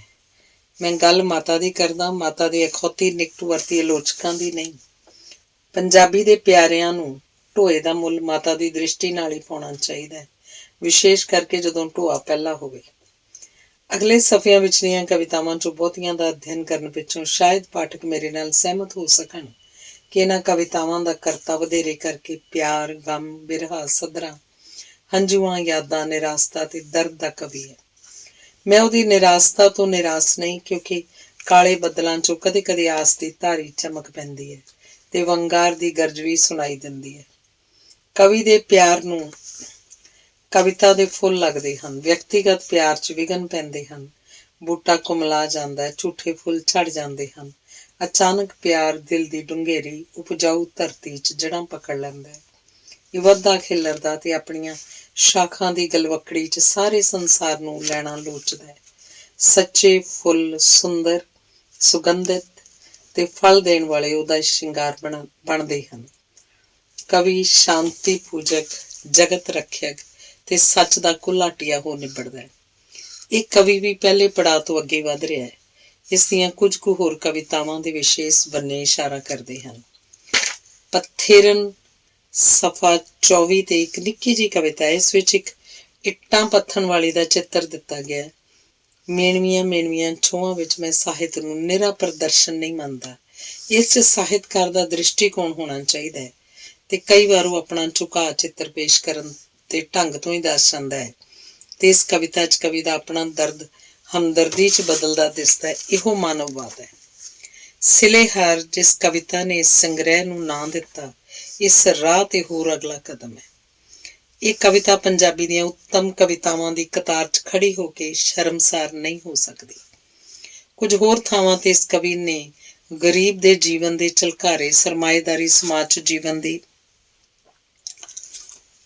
ਚਾਲ ਤੇ ਪਿਆਰ ਦਾ ਰੂਪ, ਮਜਬੂਰੀ ਦਾ ਮੁੱਲ, ਬੇਇਤਫਾਕੀ ਜੰਗ ਆਦਿ ਨੂੰ ਆਪਣੀ ਕਵਿਤਾ ਦਾ ਵਿਸ਼ਾ ਬਣਾਇਆ।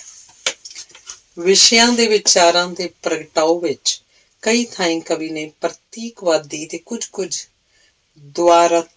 ਦੁਆਰਥਕ ਢੰਗ ਆਲ ਇਗੋਰਿਕਲ ਟੈਕਨੀਕਸ ਕਿਸੇ ਚੀਜ਼ ਦਾ ਚਿੱਤਰ ਪੇਸ਼ ਕਰਕੇ ਕਿਸੇ ਹੋਰ ਦਾ ਬਿਆਨ ਕਰ ਜਾਣ ਵਾਲਾ ਤਰੀਕਾ ਵਰਤਿਆ ਹੈ।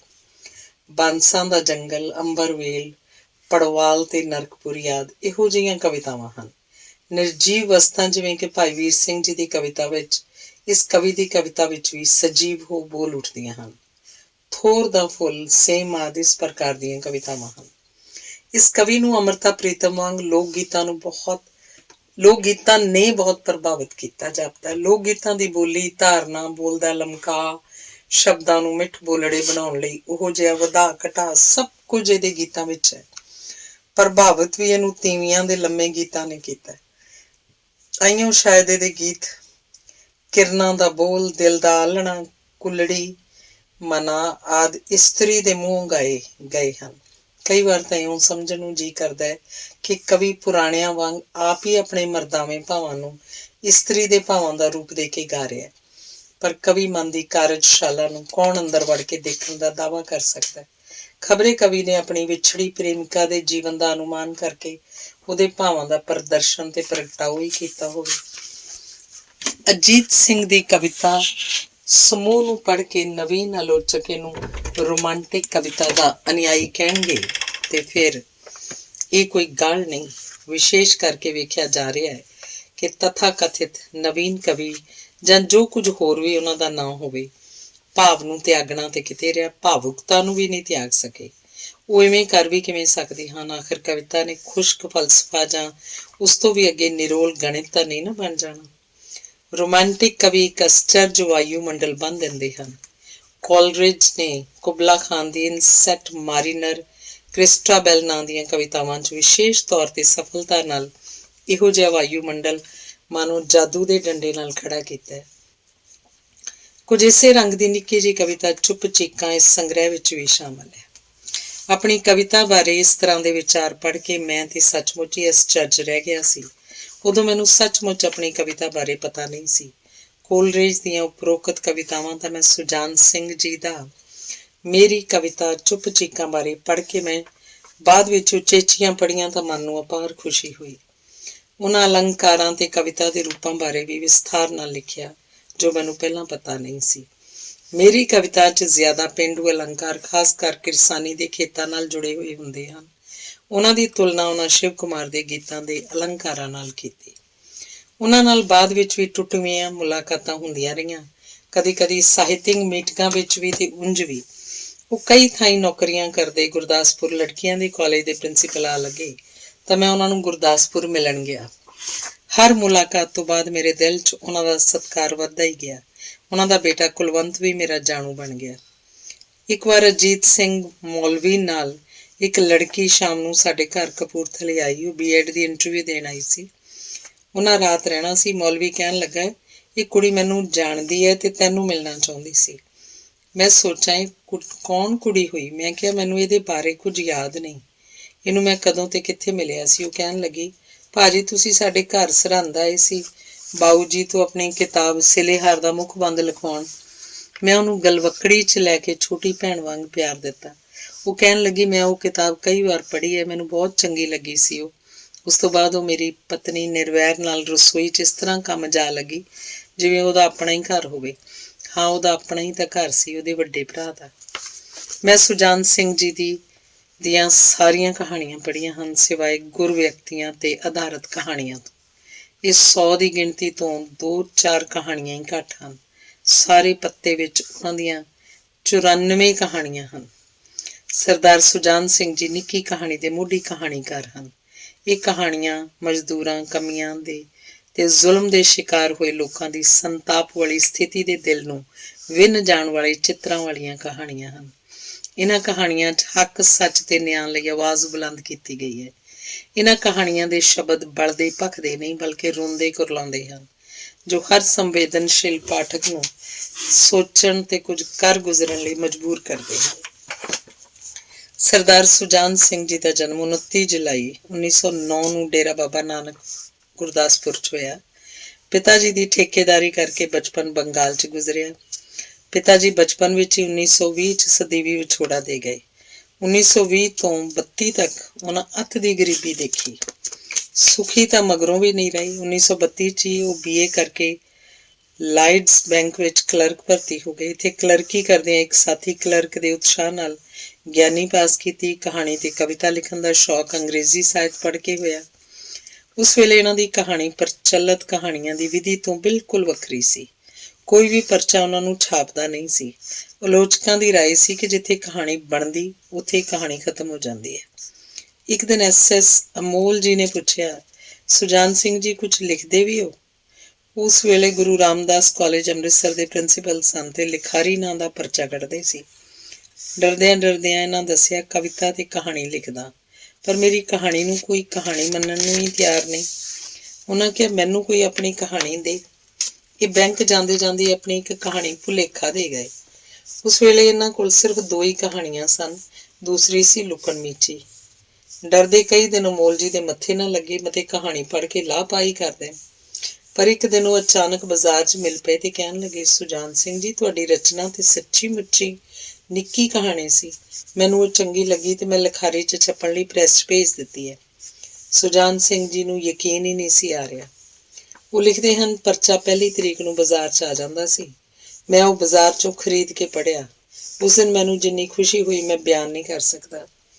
ਇਸੇ ਪ੍ਰੇਰਨਾ ਸਦਕਾ ਹੀ ਉਹ ਲਿਖਣ ਵੱਲ ਤੁਰ ਪਏ ਤੇ ਉਹਨਾਂ ਦਾ ਪਹਿਲਾ ਕਹਾਣੀ ਸੰਗ੍ਰਹਿ ਦੁੱਖ ਸੁੱਖ 1941 'ਚ ਛਪਿਆ।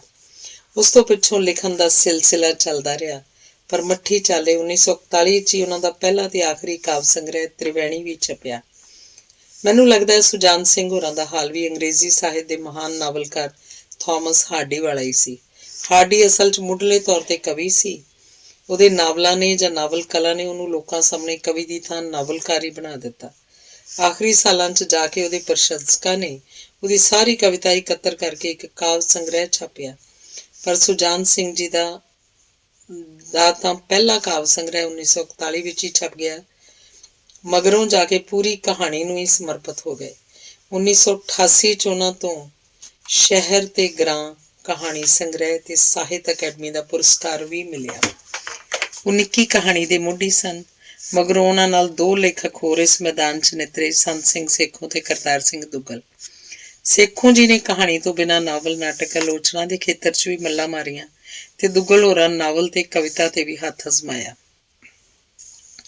ਪਰ ਨਿਰੂਲ ਨਿੱਕੀ ਕਹਾਣੀ ਦੇ ਖੇਤਰ 'ਚ ਜੋ ਸਥਾਨ ਸਰਦਾਰ ਸੁਜਾਨ ਸਿੰਘ ਜੀ ਦਾ ਹੈ, ਉਹ ਪਹਿਲਿਆਂ ਵਿੱਚੋਂ ਕਿਸੇ ਦਾ ਨਹੀਂ। ਸੁਜਾਨ ਸਿੰਘ ਜੀ ਲਿਖਦੇ ਹਨ, ਉਹਨਾਂ ਨੂੰ ਈਸ਼ਰ ਸਿੰਘ ਚਿੱਤਰਕਾਰ ਰਾਹੀਂ ਮਾਰਕਸਿਜ਼ਮ ਪੜ੍ਹਨ ਤੇ ਸਮਝਣ ਦੀ ਪ੍ਰੇਰਨਾ ਮਿਲੀ। ਕੁਝ ਪੁਸਤਕਾਂ ਜਗਜੀਤ ਸਿੰਘ ਆਨੰਦ ਹੋਰਾਂ ਰਾਹੀਂ ਪ੍ਰਾਪਤ ਹੋਈਆਂ। ਇਹ ਪੁਸਤਕਾਂ ਪੜ੍ਹ ਕੇ ਉਹ ਦੱਸਦੇ ਹਨ ਕਿ ਉਹਨਾਂ ਦਾ ਤੀਸਰਾ ਨੇਤਰ ਦੇਖਣ ਯੋਗ ਹੋਇਆ। ਉਹ ਆਪਣੇ ਆਪ ਨੂੰ ਪ੍ਰਗਤੀਵਾਦੀ ਨਹੀਂ ਸੀ ਕਹਾਉਂਦੇ, ਪਰ ਪ੍ਰਗਤੀਵਾਦ ਉਹਨਾਂ ਨੂੰ ਆਪਣੇ ਮੋਢੀ ਕਹਾਣੀਕਾਰਾਂ 'ਚੋਂ ਗਿਣਦੇ ਹਨ। ਉਹਨਾਂ ਦੀ ਕਹਾਣੀ ਦੇ ਹਰ ਵਿਸ਼ੇ ਦਾ ਮਾਰਕਸਵਾਦੀ ਵਿਗਿਆਨੀ ਢੰਗ ਨਾਲ ਹੱਲ ਹੁੰਦਾ ਹੈ। ਸੁਜਾਨ ਸਿੰਘ ਜੀ ਦੀਆਂ ਕਹਾਣੀਆਂ ਦੇ ਪਾਤਰਾਂ ਦੇ ਨਾਂ ਸਹੀ ਹਨ ਤੇ ਸਥਾਨ ਵੀ ਠੀਕ ਹਨ। ਜਦੋਂ ਕਿ ਸਾਹਿਤ ਬਾਰੇ ਕਿਹਾ ਜਾਂਦਾ ਹੈ ਕਿ ਸਾਹਿਤ ਵਿੱਚ ਨਾਂ ਤੇ ਥਾਂ ਤੋਂ ਬਿਨਾਂ ਸਭ ਕੁਝ ਸੱਚ ਹੁੰਦਾ ਹੈ ਤੇ ਇਤਿਹਾਸ ਵਿੱਚ ਨਾਂ ਤੇ ਥਾਂ ਤੋਂ ਬਿਨਾਂ ਬਾਕੀ ਬਹੁਤ ਸਾਰਾ ਝੂਠ ਹੁੰਦਾ ਹੈ। ਸਾਹਿਤ ਵਿੱਚ ਇਹ ਬੜੀ ਜੁਰਤ ਦੀ ਗੱਲ ਹੁੰਦੀ ਹੈ ਜਦੋਂ ਤੁਸੀਂ ਘਟਨਾ ਦੇ ਨਾਲ ਨਾਂ ਤੇ ਥਾਂ ਵੀ ਸੱਚ ਲਿਖ ਦੇਵੋ। ਤਾਂ ਆਇਰਲੈਂਡ ਦੇ ਇੰਗਲਿਸ਼ ਲੇਖਕ ਜੇਮਸ ਜੋਇਸ ਨੇ ਇਹ ਹਿੰਮਤ ਦਿਖਾਈ ਸੀ ਡਬਲਿਨੀਅਰ ਕਹਾਣੀ ਸੰਗ੍ਰਹਿ ਵਿੱਚ ਤੇ ਹੋਰ ਕਹਾਣੀਆਂ ਤੇ ਨਾਵਲਾਂ ਵਿੱਚ, ਜਿਸ ਨੂੰ ਆਪ ਨੂੰ ਜਲਾਵਤਨੀ ਦੀ ਉਮਰ ਭੋਗਣੀ ਪਈ। ਉਸਦੇ ਸਾਹਿਤ ਨੂੰ ਬੈਨ ਕਰਕੇ ਗੈਰ ਕਾਨੂੰਨੀ ਕਰਾਰ ਦਿੱਤਾ ਗਿਆ ਸੀ। ਪਰ ਸੁਜਾਨ ਸਿੰਘ ਜੀ ਦੀਆਂ ਕਹਾਣੀਆਂ ਤਾਂ ਸੱਚ ਦੀ ਉਂਗਲੀ ਫੜਾ ਕੇ ਪਾਠਕ ਨੂੰ ਹੌਲੀ ਹੌਲੀ ਨਾਲ ਤੋਰੀ ਰੱਖਦੀਆਂ ਹਨ। ਜਿਵੇਂ ਬਾਬਾ ਬਲਵੰਤ ਜੀ ਬਾਰੇ ਸੁਹਾਗਣ ਵਿਧਵਾ ਕਹਾਣੀ ਹੈ। ਗੱਲ ਕੀ, ਮੈਨੂੰ ਤਾਂ ਉਹਨਾਂ ਦੀਆਂ ਸਭ ਕਹਾਣੀਆਂ ਉਹਨਾਂ ਨਾਲ ਜੋੜ ਦਿੰਦੀਆਂ ਹਨ। ਭਾਵੇਂ ਇਹ ਆਸਮਾਂ ਅੱਜ ਸਾਡੇ ਸਿਰ ਤੇ ਨਹੀਂ, ਪਰ ਜਦੋਂ ਵੀ ਪੰਜਾਬੀ ਦੀ ਨਿੱਕੀ ਕਹਾਣੀ ਖੋਜ ਲਈ ਜ਼ਮੀਨ ਪੁੱਟੀ ਜਾਏਗੀ ਤਾਂ ਇਸ ਆਸਮਾਂ ਦੇ ਨਿਸ਼ਾਨ ਸਾਨੂੰ ਜ਼ਰੂਰ ਲੱਭਣਗੇ, ਹੜੱਪਾ ਤੇ ਮਹੰਜੋਦਾਰੋ ਵਾਂਗ। ਧੰਨਵਾਦ। ਅਗਲਾ ਲੇਖ ਹੈ ਸ਼ਿਵ ਕੁਮਾਰ ਬਟਾਲਵੀ ਬਾਰੇ। 1959 'ਚ ਮੇਰਾ ਆਰੀਆ ਕਾਲਜ ਨਵਾਂ ਸ਼ਹਿਰ 'ਚ FA ਦਾ ਆਖਰੀ ਵਰ੍ਹਾ ਸੀ। ਕਾਲਜ 'ਚ ਤੇ ਹੋਰ ਪੰਜਾਬ ਦੇ ਕਾਲਜਾਂ ਵਿੱਚ ਕਵਿਤਾ ਮੁਕਾਬਲਿਆਂ ਵਿੱਚ ਅਸੀਂ ਕਾਲਜ ਦੇ 2 ਹੀ ਵਿਦਿਆਰਥੀ ਸੀ ਜੋ ਆਪ ਕਵਿਤਾ ਲਿਖਦੇ ਸੀ ਤੇ ਆਪਣੀ ਲਿਖੀ ਹੋਈ ਕਵਿਤਾ ਬੋਲਦੇ ਸੀ। ਮੇਰੇ ਨਾਲ ਮੇਰਾ ਜਮਾਤੀ ਮੇਜਰ ਸਿੰਘ ਮੌਜੀ ਹੁੰਦਾ ਸੀ ਤੇ ਗਿਆਨ ਸਿੰਘ ਸੰਧੂ ਉਦੋਂ ਆਰੀਆ ਕਾਲਜ ਹੁਸ਼ਿਆਰਪੁਰ ਪੜ੍ਹਦਾ ਸੀ। ਕੇਸਰ ਸਿੰਘ ਕੇਸਰ ਮਗਰੋਂ ਹੈੱਡ ਪੰਜਾਬੀ ਵਿਭਾਗ ਪੰਜਾਬ ਯੂਨੀਵਰਸਿਟੀ ਚੰਡੀਗੜ੍ਹ ਰੋਪੜ ਹੁੰਦਾ ਸੀ, ਜੋ ਮਗਰੋਂ ਮਹਿੰਦਰਾ ਕਾਲਜ ਪਟਿਆਲੇ ਚਲਾ ਗਿਆ। ਉਸ ਨਾਲ ਆਸਟਨ ਭੱਟੀ ਅੰਜਮ ਹੁੰਦਾ ਸੀ। ਗੁਰਬਖਸ਼ ਬਖਸ਼ੀ ਰਾਮਗੜੀਆ ਕਾਲਜ ਫਗਵਾੜੇ ਤੋਂ ਕਵਿਤਾ ਮੁਕਾਬਲੇ ਲਈ ਬਾਹਰ ਜਾਂਦਾ ਸੀ। ਇਸ ਤਰ੍ਹਾਂ ਹਰ ਵਾਰੀ ਵੱਖ-ਵੱਖ ਥਾਵਾਂ ਤੇ ਅਸੀਂ ਸਾਰੇ ਇਕੱਠੇ ਹੁੰਦੇ ਮਿੱਤਰ ਵੀ ਬਣ ਗਏ। ਵੱਡੇ ਕਵੀਆਂ 'ਚ ਸਾਡੇ ਲਈ ਪ੍ਰੋਫੈਸਰ ਮੋਹਨ ਸਿੰਘ, ਅੰਮ੍ਰਿਤਾ ਪ੍ਰੀਤਮ, ਨੂਰਪੁਰੀ, ਬਲੱਗਣ, ਹੀਰਾ ਸਿੰਘ ਦਰ ਤੇ ਬਾਬਾ ਬਲਵੰਤ ਹੋਰੀ ਜਾਂ 1-2 ਹੋਰ ਹੋਣਗੇ। ਸੀਮਤ ਕਾਲਜ, ਸੀਮਤ ਕਵੀ, ਇੱਕੋ ਹੀ ਪੰਜਾਬ ਯੂਨੀਵਰਸਿਟੀ ਤੇ ਬਸ। ਇੱਕ ਦਿਨ ਮੇਰੇ ਇੱਕ ਮਿੱਤਰ ਨੇ, ਜੋ ਮੇਰੇ ਪਿੰਡ ਦਾ ਹੀ ਸੀ ਤੇ ਮੈਥੋਂ 1 ਸਾਲ ਅੱਗੇ ਪੜ੍ਹਦਾ ਸੀ, ਮੈਨੂੰ ਆ ਕੇ ਕਿਹਾ, ਰਾਹੀ ਤੂੰ ਐਤਕੀ ਦਾ ਯਾਦ ਨਹੀਂ ਆਰਸੀ ਜਾਂ ਪ੍ਰੀਤ ਲੜੀ ਪੜ੍ਹਿਆ ਹੈ? ਮੈਂ ਕਿਹਾ ਨਹੀਂ। ਉਸ ਕਿਹਾ ਉਸ ਵਿੱਚ ਕਿਸੇ ਨਵੇਂ ਮੁੰਡੇ ਦੀ ਕਵਿਤਾ ਹੈ, ਨਾਂ ਤਾਂ ਯਾਦ ਨਹੀਂ ਪਰ ਕਵਿਤਾ ਕਮਾਲ ਦੀ ਹੈ। ਮੈਂ ਜਾ ਕੇ ਹਰਨਾਮ ਕਾਮਰੇਡ ਦੀ ਦੁਕਾਨ ਤੋਂ, ਜੋ ਉਹਨੇ ਸਿੰਘ ਸਭਾ ਗੁਰਦੁਆਰੇ ਦੀ ਦੁਕਾਨ ਕਿਰਾਏ ਤੇ ਲੈ ਕੇ ਕਿਤਾਬਾਂ ਤੇ ਅਖਬਾਰਾਂ ਦੀ ਖੋਲ੍ਹੀ ਸੀ, ਉੱਥੋਂ ਪਰਚਾ ਲਿਆ, ਪੜ੍ਹਿਆ। ਕਵਿਤਾ ਸੀ ਪੀੜਾਂ ਦਾ ਪਰਾਗਾ ਤੇ ਕਵੀ ਸੀ ਸ਼ਿਵ ਕੁਮਾਰ ਬਟਾਲਵੀ। ਕਵਿਤਾ ਸੱਚਮੁੱਚ ਹੀ ਕਮਾਲ ਦੀ ਸੀ। ਉਸ ਤੋਂ ਬਾਅਦ ਜਦੋਂ ਵੀ ਉਹਦੀ ਕਵਿਤਾ ਇਸ ਪਰਚੇ 'ਚ ਛਪਦੀ ਮੈਂ ਜ਼ਰੂਰ ਪੜ੍ਹਦਾ। ਵੈਸੇ ਪਰਚੇ ਹੈ ਹੀ ਉਂਗਲਾਂ ਤੇ ਗਿਣਨ ਜੋਗੇ ਸਨ। ਪ੍ਰੀਤ ਲੜੀ, ਆਰਸੀ, 5 ਦਰਿਆ ਤੇ ਕਵਿਤਾ। ਅੱਜ ਵਾਂਗ ਇੱਟ ਚੁੱਕੇ ਪਰਚੇ ਨਹੀਂ ਸੀ ਮਿਲਦੇ। ਸੀ ਤਾਂ 4 ਕੁ, ਪਰ ਸੀ ਉੱਚ ਪਾਏ ਦੇ। ਫਿਰ ਉਸ ਵਰ੍ਹੇ ਦੇ ਅਖੀਰ 'ਚ ਮੇਰੀ ਜ਼ਿੰਦਗੀ 'ਚ ਇੱਕ ਤੂਫਾਨ ਆ ਗਿਆ। ਸਭ ਕੁਝ ਤਹਿਸ ਨਹਿਸ ਹੋ ਗਿਆ। ਕਾਲਜ 'ਚ ਹੜਤਾਲ ਹੋਈ। ਮੈਂ ਲੀਡਰ ਸੀ, ਮਰਨ ਵਰਤ ਵੀ ਰੱਖਿਆ ਸੀ। ਨਤੀਜਾ ਕਾਲਜ 'ਚੋਂ ਕੱਢ ਦਿੱਤਾ ਗਿਆ, ਪਰ ਇਸੇ ਦੌਰਾਨ ਕਮਿਊਨਿਸਟ ਪਾਰਟੀ ਦੇ ਕਾਫੀ ਨੇੜੇ ਆ ਗਿਆ। 1961 ਵਿੱਚ ਹੋਲ ਟਾਈਮਰ ਬਣ ਕੇ ਜਲੰਧਰ ਨਵੇਂ ਜ਼ਮਾਨੇ 'ਚ ਆ ਗਿਆ। ਹੁਣ ਇਸ ਤਰ੍ਹਾਂ ਦੀਆਂ ਰੋਮਾਂਟਿਕ ਕਵਿਤਾਵਾਂ ਤੋਂ ਦੂਰੀ ਆਪਣੇ ਆਪ ਹੀ ਪੈਦਾ ਹੋ ਗਈ। ਨਾ ਹੀ ਕਿਸੇ ਐਸੀ ਕਵੀ ਦਰਬਾਰ ਤੇ ਜਾਣਾ ਜਿੱਥੇ ਇਸ ਤਰ੍ਹਾਂ ਦੇ ਕਵੀ ਮਿਲ ਸਕਦੇ ਹੋਣ। ਅਸਲ ਪ੍ਰੋਫੈਸਰ ਨਿਰਮਲ ਸਿੰਘ ਹੋਰਾਂ ਦੀ ਸੰਗਤ ਨੇ ਪਿਆਰ ਦੇ ਨਿੱਜੀ ਪੁਣੇ ਤੋਂ ਦੂਰ ਰਹਿਣ ਦੀ ਸਿੱਖਿਆ ਦਿੱਤੀ ਸੀ, ਜੋ ਕਾਫੀ ਦੇਰ ਯਾਦ ਰਹੀ। ਪਰ 1965 'ਚ ਮੇਰੀ ਕਵਿਤਾ ਦੀ ਕਿਤਾਬ ਜਦੋਂ ਛਪੀ ਤਾਂ ਉਹ ਇਸ ਦੋਸ਼ ਤੋਂ ਮੁਕਤ ਨਹੀਂ ਸੀ। ਉਸ ਵਿੱਚ ਨਿੱਜੀ ਪਿਆਰ ਤੋਂ ਬਿਨਾਂ ਭਾਵੇਂ ਹੋਰ ਵਿਸ਼ਿਆਂ ਦੀਆਂ ਕਵਿਤਾਵਾਂ ਵੀ ਸਨ, ਪਰ ਨਿੱਜੀ ਪਿਆਰ ਉਹਨਾਂ ਸਭ ਤੇ ਗਿਣਾਤਮਕ ਪੱਖ ਤੋਂ ਭਾਰੂ ਸੀ। ਹੁਣ ਤੱਕ ਮੈਂ ਸ਼ਿਵ ਨੂੰ ਮਿਲ ਚੁੱਕਾ ਸੀ। ਮੇਰਾ ਭਾਵ ਉਹ ਮੈਨੂੰ ਜਾਣਦਾ ਸੀ। ਮੈਂ ਵੀ ਪ੍ਰੀਤ ਲੜੀ, ਆਰਸੀ ਜਾਂ 5 ਦਰਿਆ ਵਿੱਚ ਹੋਰ ਅਖਬਾਰਾਂ ਵਿੱਚ ਵੀ ਛਪ ਚੁੱਕਾ ਸੀ, ਪਰ ਸਾਡੇ ਕਵੀ ਦਰਬਾਰ ਤੇ ਸ਼ਿਵ ਦੇ ਕਵੀ ਦਰਬਾਰ ਸਾਂਝੇ ਨਹੀਂ ਸੀ ਹੁੰਦੇ। 1965 ਦੇ ਨਵੰਬਰ ਜਾਂ ਦਸੰਬਰ ਦੀ ਗੱਲ ਹੈ। ਮੈਂ ਕਿਸੇ ਨਿੱਜੀ ਕੰਮ ਲਈ ਗੁਰਦਾਸਪੁਰ ਗਿਆ। ਕੰਮ ਜਲਦੀ ਹੋ ਗਿਆ। ਮੈਂ ਬਟਾਲੇ ਭੱਠੀਆਂ ਵੇਲੇ ਹੀ ਆ ਗਿਆ। ਮਨ 'ਚ ਆਈ ਹਾਲੀ ਬਹੁਤਾ ਸਮਾਂ, ਚਲੋ ਸ਼ਿਵ ਨੂੰ ਮਿਲ ਚੱਲਦੇ ਹਾਂ। ਉਹਦੇ ਸ਼ਹਿਰ ਵਿਚਲੇ ਘਰ ਗਿਆ। ਉਹਦੀ ਮਾਂ ਦਰਾਂ 'ਚ ਬੈਠੀ ਚਰਖਾ ਕੱਤਦੀ ਸੀ।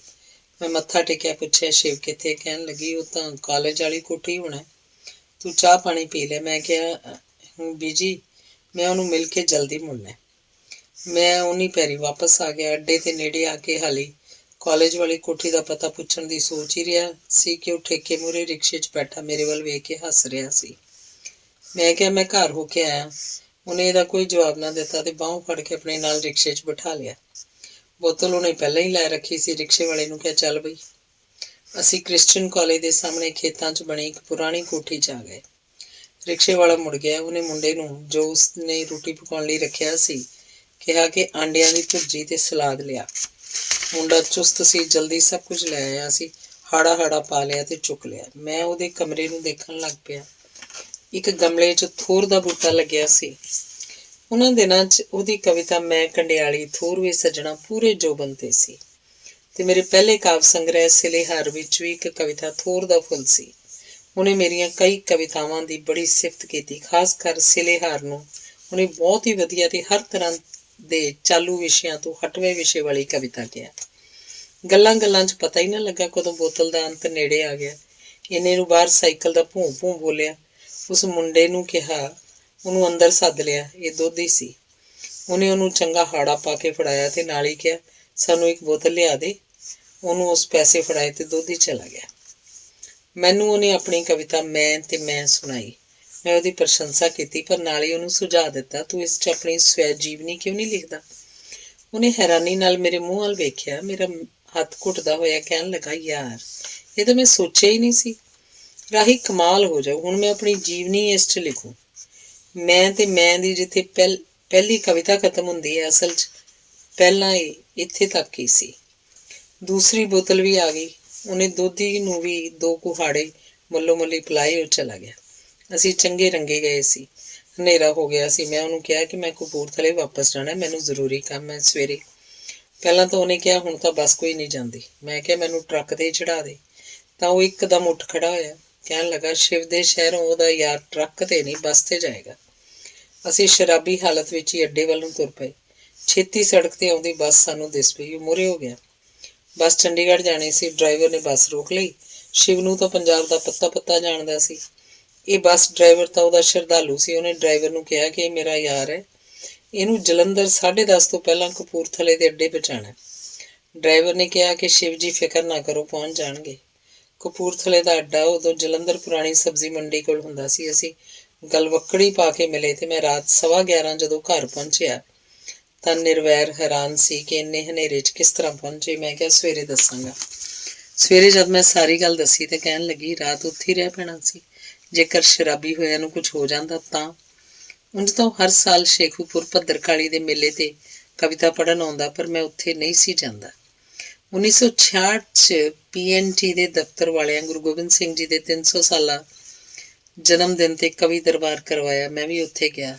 94 ਸਰੋਤੇ ਹੀ ਸੱਦੇ ਗਏ ਸੀ। ਉਹਨੇ ਕਵਿਤਾ ਆਰਤੀ ਪੜ੍ਹੀ, ਜੋ ਆਪਣੀ ਕਿਸਮ ਦੀ ਆਰਤੀ ਸੀ। ਉਹਦਾ ਸ਼ੁਰੂ ਦਾ ਇੱਕ ਬੰਦ ਹੈ, ਮੇਰਾ ਕੋਈ ਗੀਤ ਨਹੀਂ ਐਸਾ ਜੋ ਤੇਰੇ ਮੇਚ 'ਚ ਆ ਜਾਵੇ, ਭਰੇ ਬਾਜ਼ਾਰ 'ਚ ਜਾ ਕੇ ਜੋ ਆਪਣਾ ਸਿਰ ਕਟਾ ਜਾਵੇ, ਜੋ ਆਪਣੇ ਸੋਹਲ ਛਿੰਦੇ ਬੋਲ ਨੀਹਾਂ ਵਿੱਚ ਚਿਣਾ ਆਵੇ, ਤੇ ਹਾਏ ਸ਼ਬਦ ਨੂੰ ਤਲਵਾਰ ਦਾ ਪਾਣੀ ਪਿਆ ਆਵੇ, ਜੋ ਲੁੱਟ ਜਾਵੇ ਤੇ ਮੁੜ ਵੀ ਯਾਰੜੇ ਦੇ ਸੱਥਰੀ ਗਾਵੇ, ਚਿੜੀ ਦੇ ਖੰਭ ਦੀ ਲਲਕਾਰ 100 ਬਾਜਾਂ ਨੂੰ ਖਾ ਜਾਵੇ।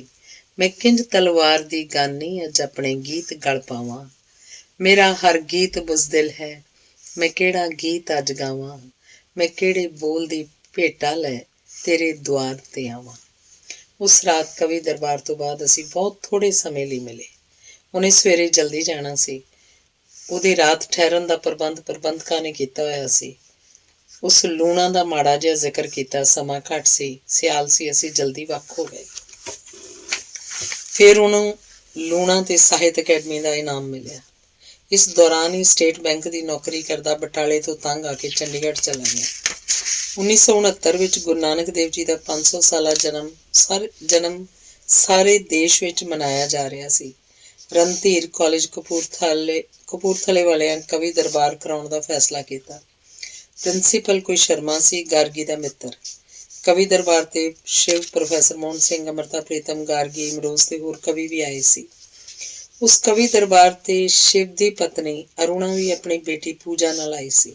ਸਾਡੀ ਬੇਟੀ ਲਿਵਲੀਨ ਵੀ ਪੂਜਾ ਦੀ ਹਾਨਣ ਸੀ। ਨਿਰਵੈਰ ਤੇ ਅਰੁਣਾ ਆਪਸੀ ਮਿਲੀਆਂ। ਸ਼ਿਵ ਕਵਿਤਾ ਪੜ੍ਹ ਕੇ ਜਲਦੀ ਬਾਹਰ ਆ ਗਿਆ ਤੇ ਮੈਨੂੰ ਉਸ ਬਾਹਰ ਆਉਣ ਦਾ ਇਸ਼ਾਰਾ ਕੀਤਾ। ਮੈਂ ਵੀ ਬਾਹਰ ਆ ਗਿਆ।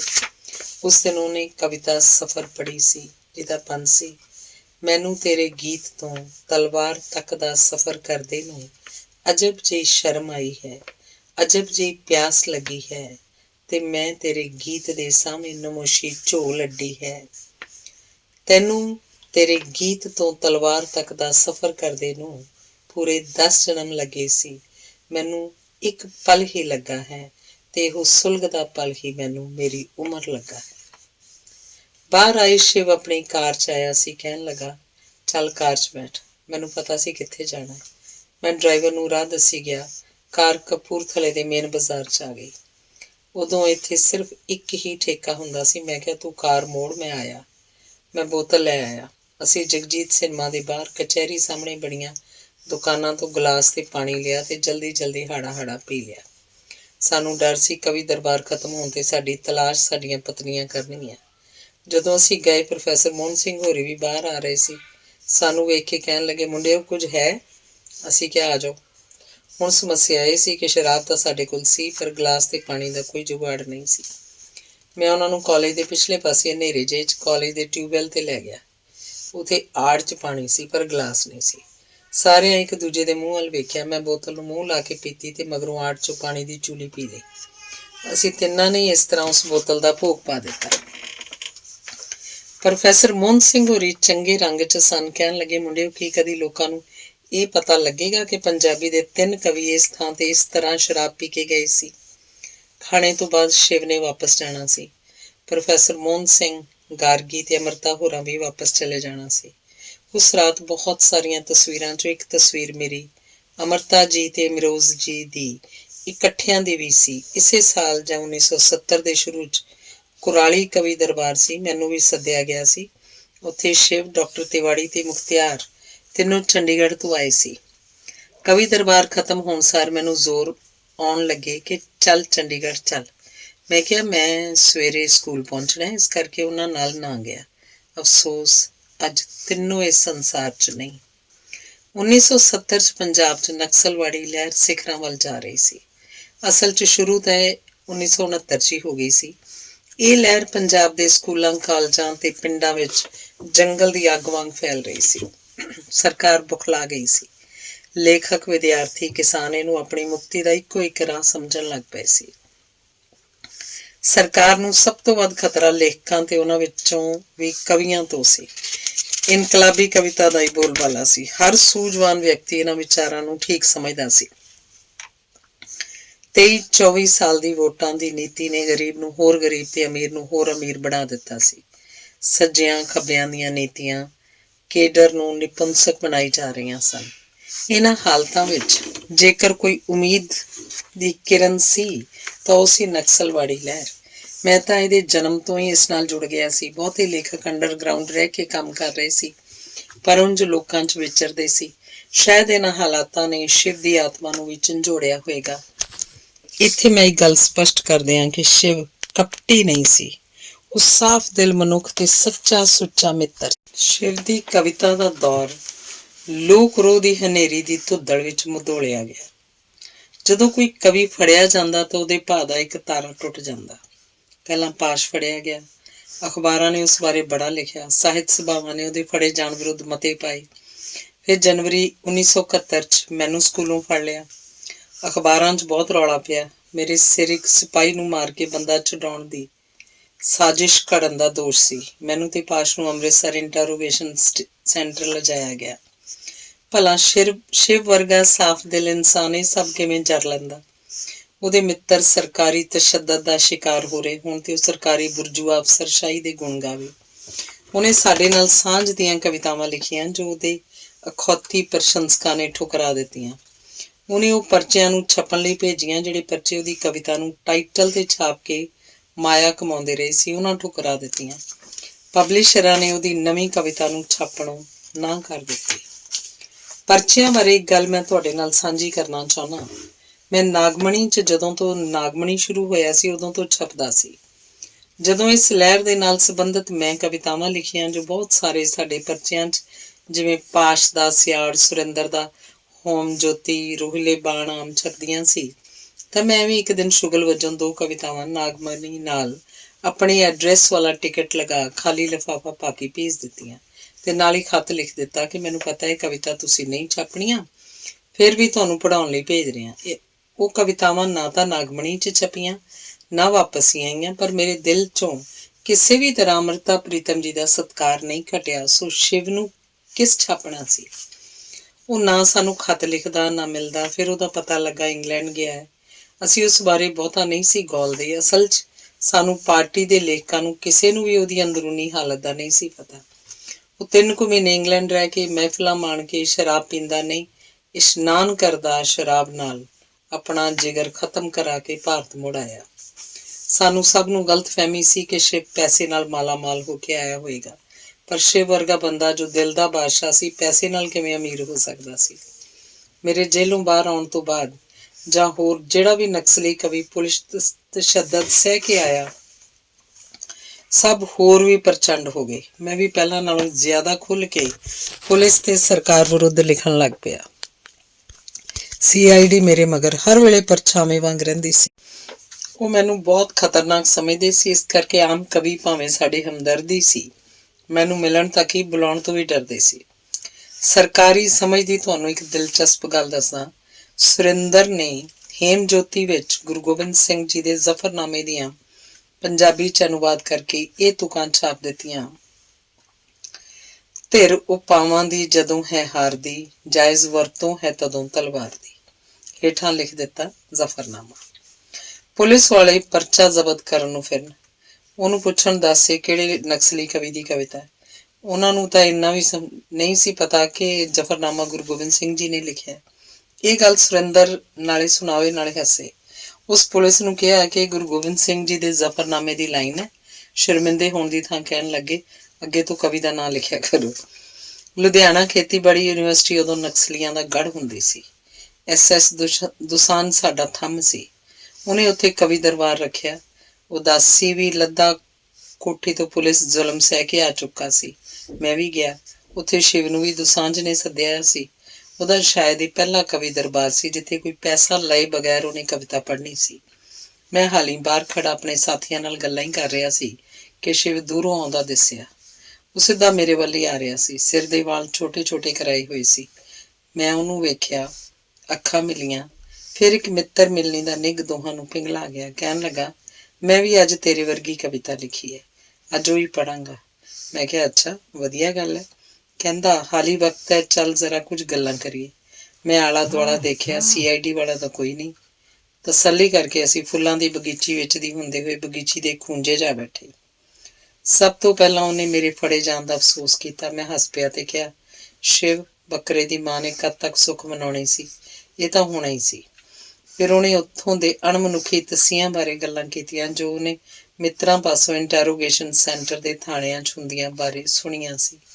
ਗੱਲਾਂ ਕਰਦਾ ਕਰਦਾ ਭਾਵੁਕ ਹੋ ਗਿਆ। ਕਹਿਣ ਲੱਗਾ, ਰਾਹੀ, ਮੈਂ ਜੋ ਕੁਝ ਵੀ ਪਹਿਲਾਂ ਲਿਖਿਆ ਸਭ ਬਕਵਾਸ ਸੀ। ਆਪਣੇ ਨਿੱਜੀ ਪਿਆਰ ਦੀ ਪੀੜ ਦੇ ਰੋਣੇ ਰੋਂਦਾ ਰਿਹਾ। ਅਸਲੀ ਕਵਿਤਾ ਤਾਂ ਲੋਕਾਂ ਦੀ ਪੀੜ 'ਚ ਰੋਣ ਨੂੰ ਮੈਂ ਮੰਨਦਾ। ਤੂੰ ਠੀਕ ਕਵਿਤਾ ਲਿਖ ਰਿਹਾ। ਇਹ ਲੋਕਾਂ ਦਾ ਦਰਦ ਤੇਰਾ ਦਰਦ ਹੈ। ਮੇਰਾ ਦਰਦ ਭਾਵੇਂ ਥੋੜ੍ਹੇ ਸਮੇਂ ਲਈ ਆਯਾਸ਼ ਲੋਕਾਂ ਦਾ ਦਰਦ ਬਣ ਜਾਂਦਾ ਸੀ, ਪਰ ਇਹ ਥੋੜ੍ਹ ਚਿਰਾਂ ਸੀ। ਉਹਨੇ ਆਪਣੀਆਂ ਨਵੀਆਂ ਕਵਿਤਾਵਾਂ ਦੀ ਗੱਲ ਕੀਤੀ ਜਿਨ੍ਹਾਂ 'ਚ ਕੁੱਤੇ, ਫਾਂਸੀ, ਫਰਕ, ਗੱਦਾਰ ਤੇ ਪੁਰਾਣੀ ਆਖਾਦ ਸਨ। ਮੈਂ ਕਿਹਾ, ਮਿੱਤਰਾ, ਇਹ ਰਾਹ ਔਖਾ ਹੈ, ਦੇਖ ਲੈ। ਕਹਿਣ ਲੱਗਾ, ਮੈਨੂੰ ਕਿਸੇ ਸਾਲੇ ਦੀ ਪਰਵਾਹ ਨਹੀਂ। ਮੈਂ ਜਿੰਨੀ ਦੇਰ ਜਿਉਂਦਾ ਹੁਣ ਇਸ ਤਰ੍ਹਾਂ ਦੀ ਕਵਿਤਾ ਹੀ ਲਿਖਾਂਗਾ। ਇੱਕ ਇਸ ਲਹਿਰ ਦਾ ਮਹਾਂਕਾਵ ਲਿਖਾਂਗਾ। ਇੱਕ ਜ਼ਫਰਨਾਮਾ ਵੀ ਲਿਖਣਾ, ਪਰ ਮੇਰੀ ਸਿਹਤ ਜ਼ਰਾ ਠੀਕ ਨਹੀਂ। ਉਹਦੇ ਚਿਹਰੇ ਤੋਂ ਉਹਦੀ ਅੰਦਰਲੀ ਬਿਮਾਰੀ ਦੇ ਨਿਸ਼ਾਨ ਦਿਸ ਰਹੇ ਸੀ। ਅੱਖਾਂ ਦੁਆਲੇ ਕਾਲੇ ਘੇਰੇ ਤੇ ਸੋਜਿਸ਼ ਹੋ ਗਈ ਸੀ। ਚਿਹਰਾ ਫੁੱਲਿਆ ਹੋਇਆ ਲੱਗਦਾ ਸੀ। ਉਸ ਦਿਨ ਉਹ ਸੋਫੀ ਸੀ। ਮੈਂ ਕਿਹਾ, ਅੱਜ ਕੀ ਪ੍ਰੋਗਰਾਮ ਹੈ? ਕਹਿਣ ਲੱਗਾ, ਵਾਪਸ ਚੰਡੀਗੜ੍ਹ ਜਾਣਾ ਹੈ। ਕਵੀ ਦਰਬਾਰ 'ਚ ਉਹਨੇ ਕੁੱਤੇ ਕਵਿਤਾ ਪੜ੍ਹੀ।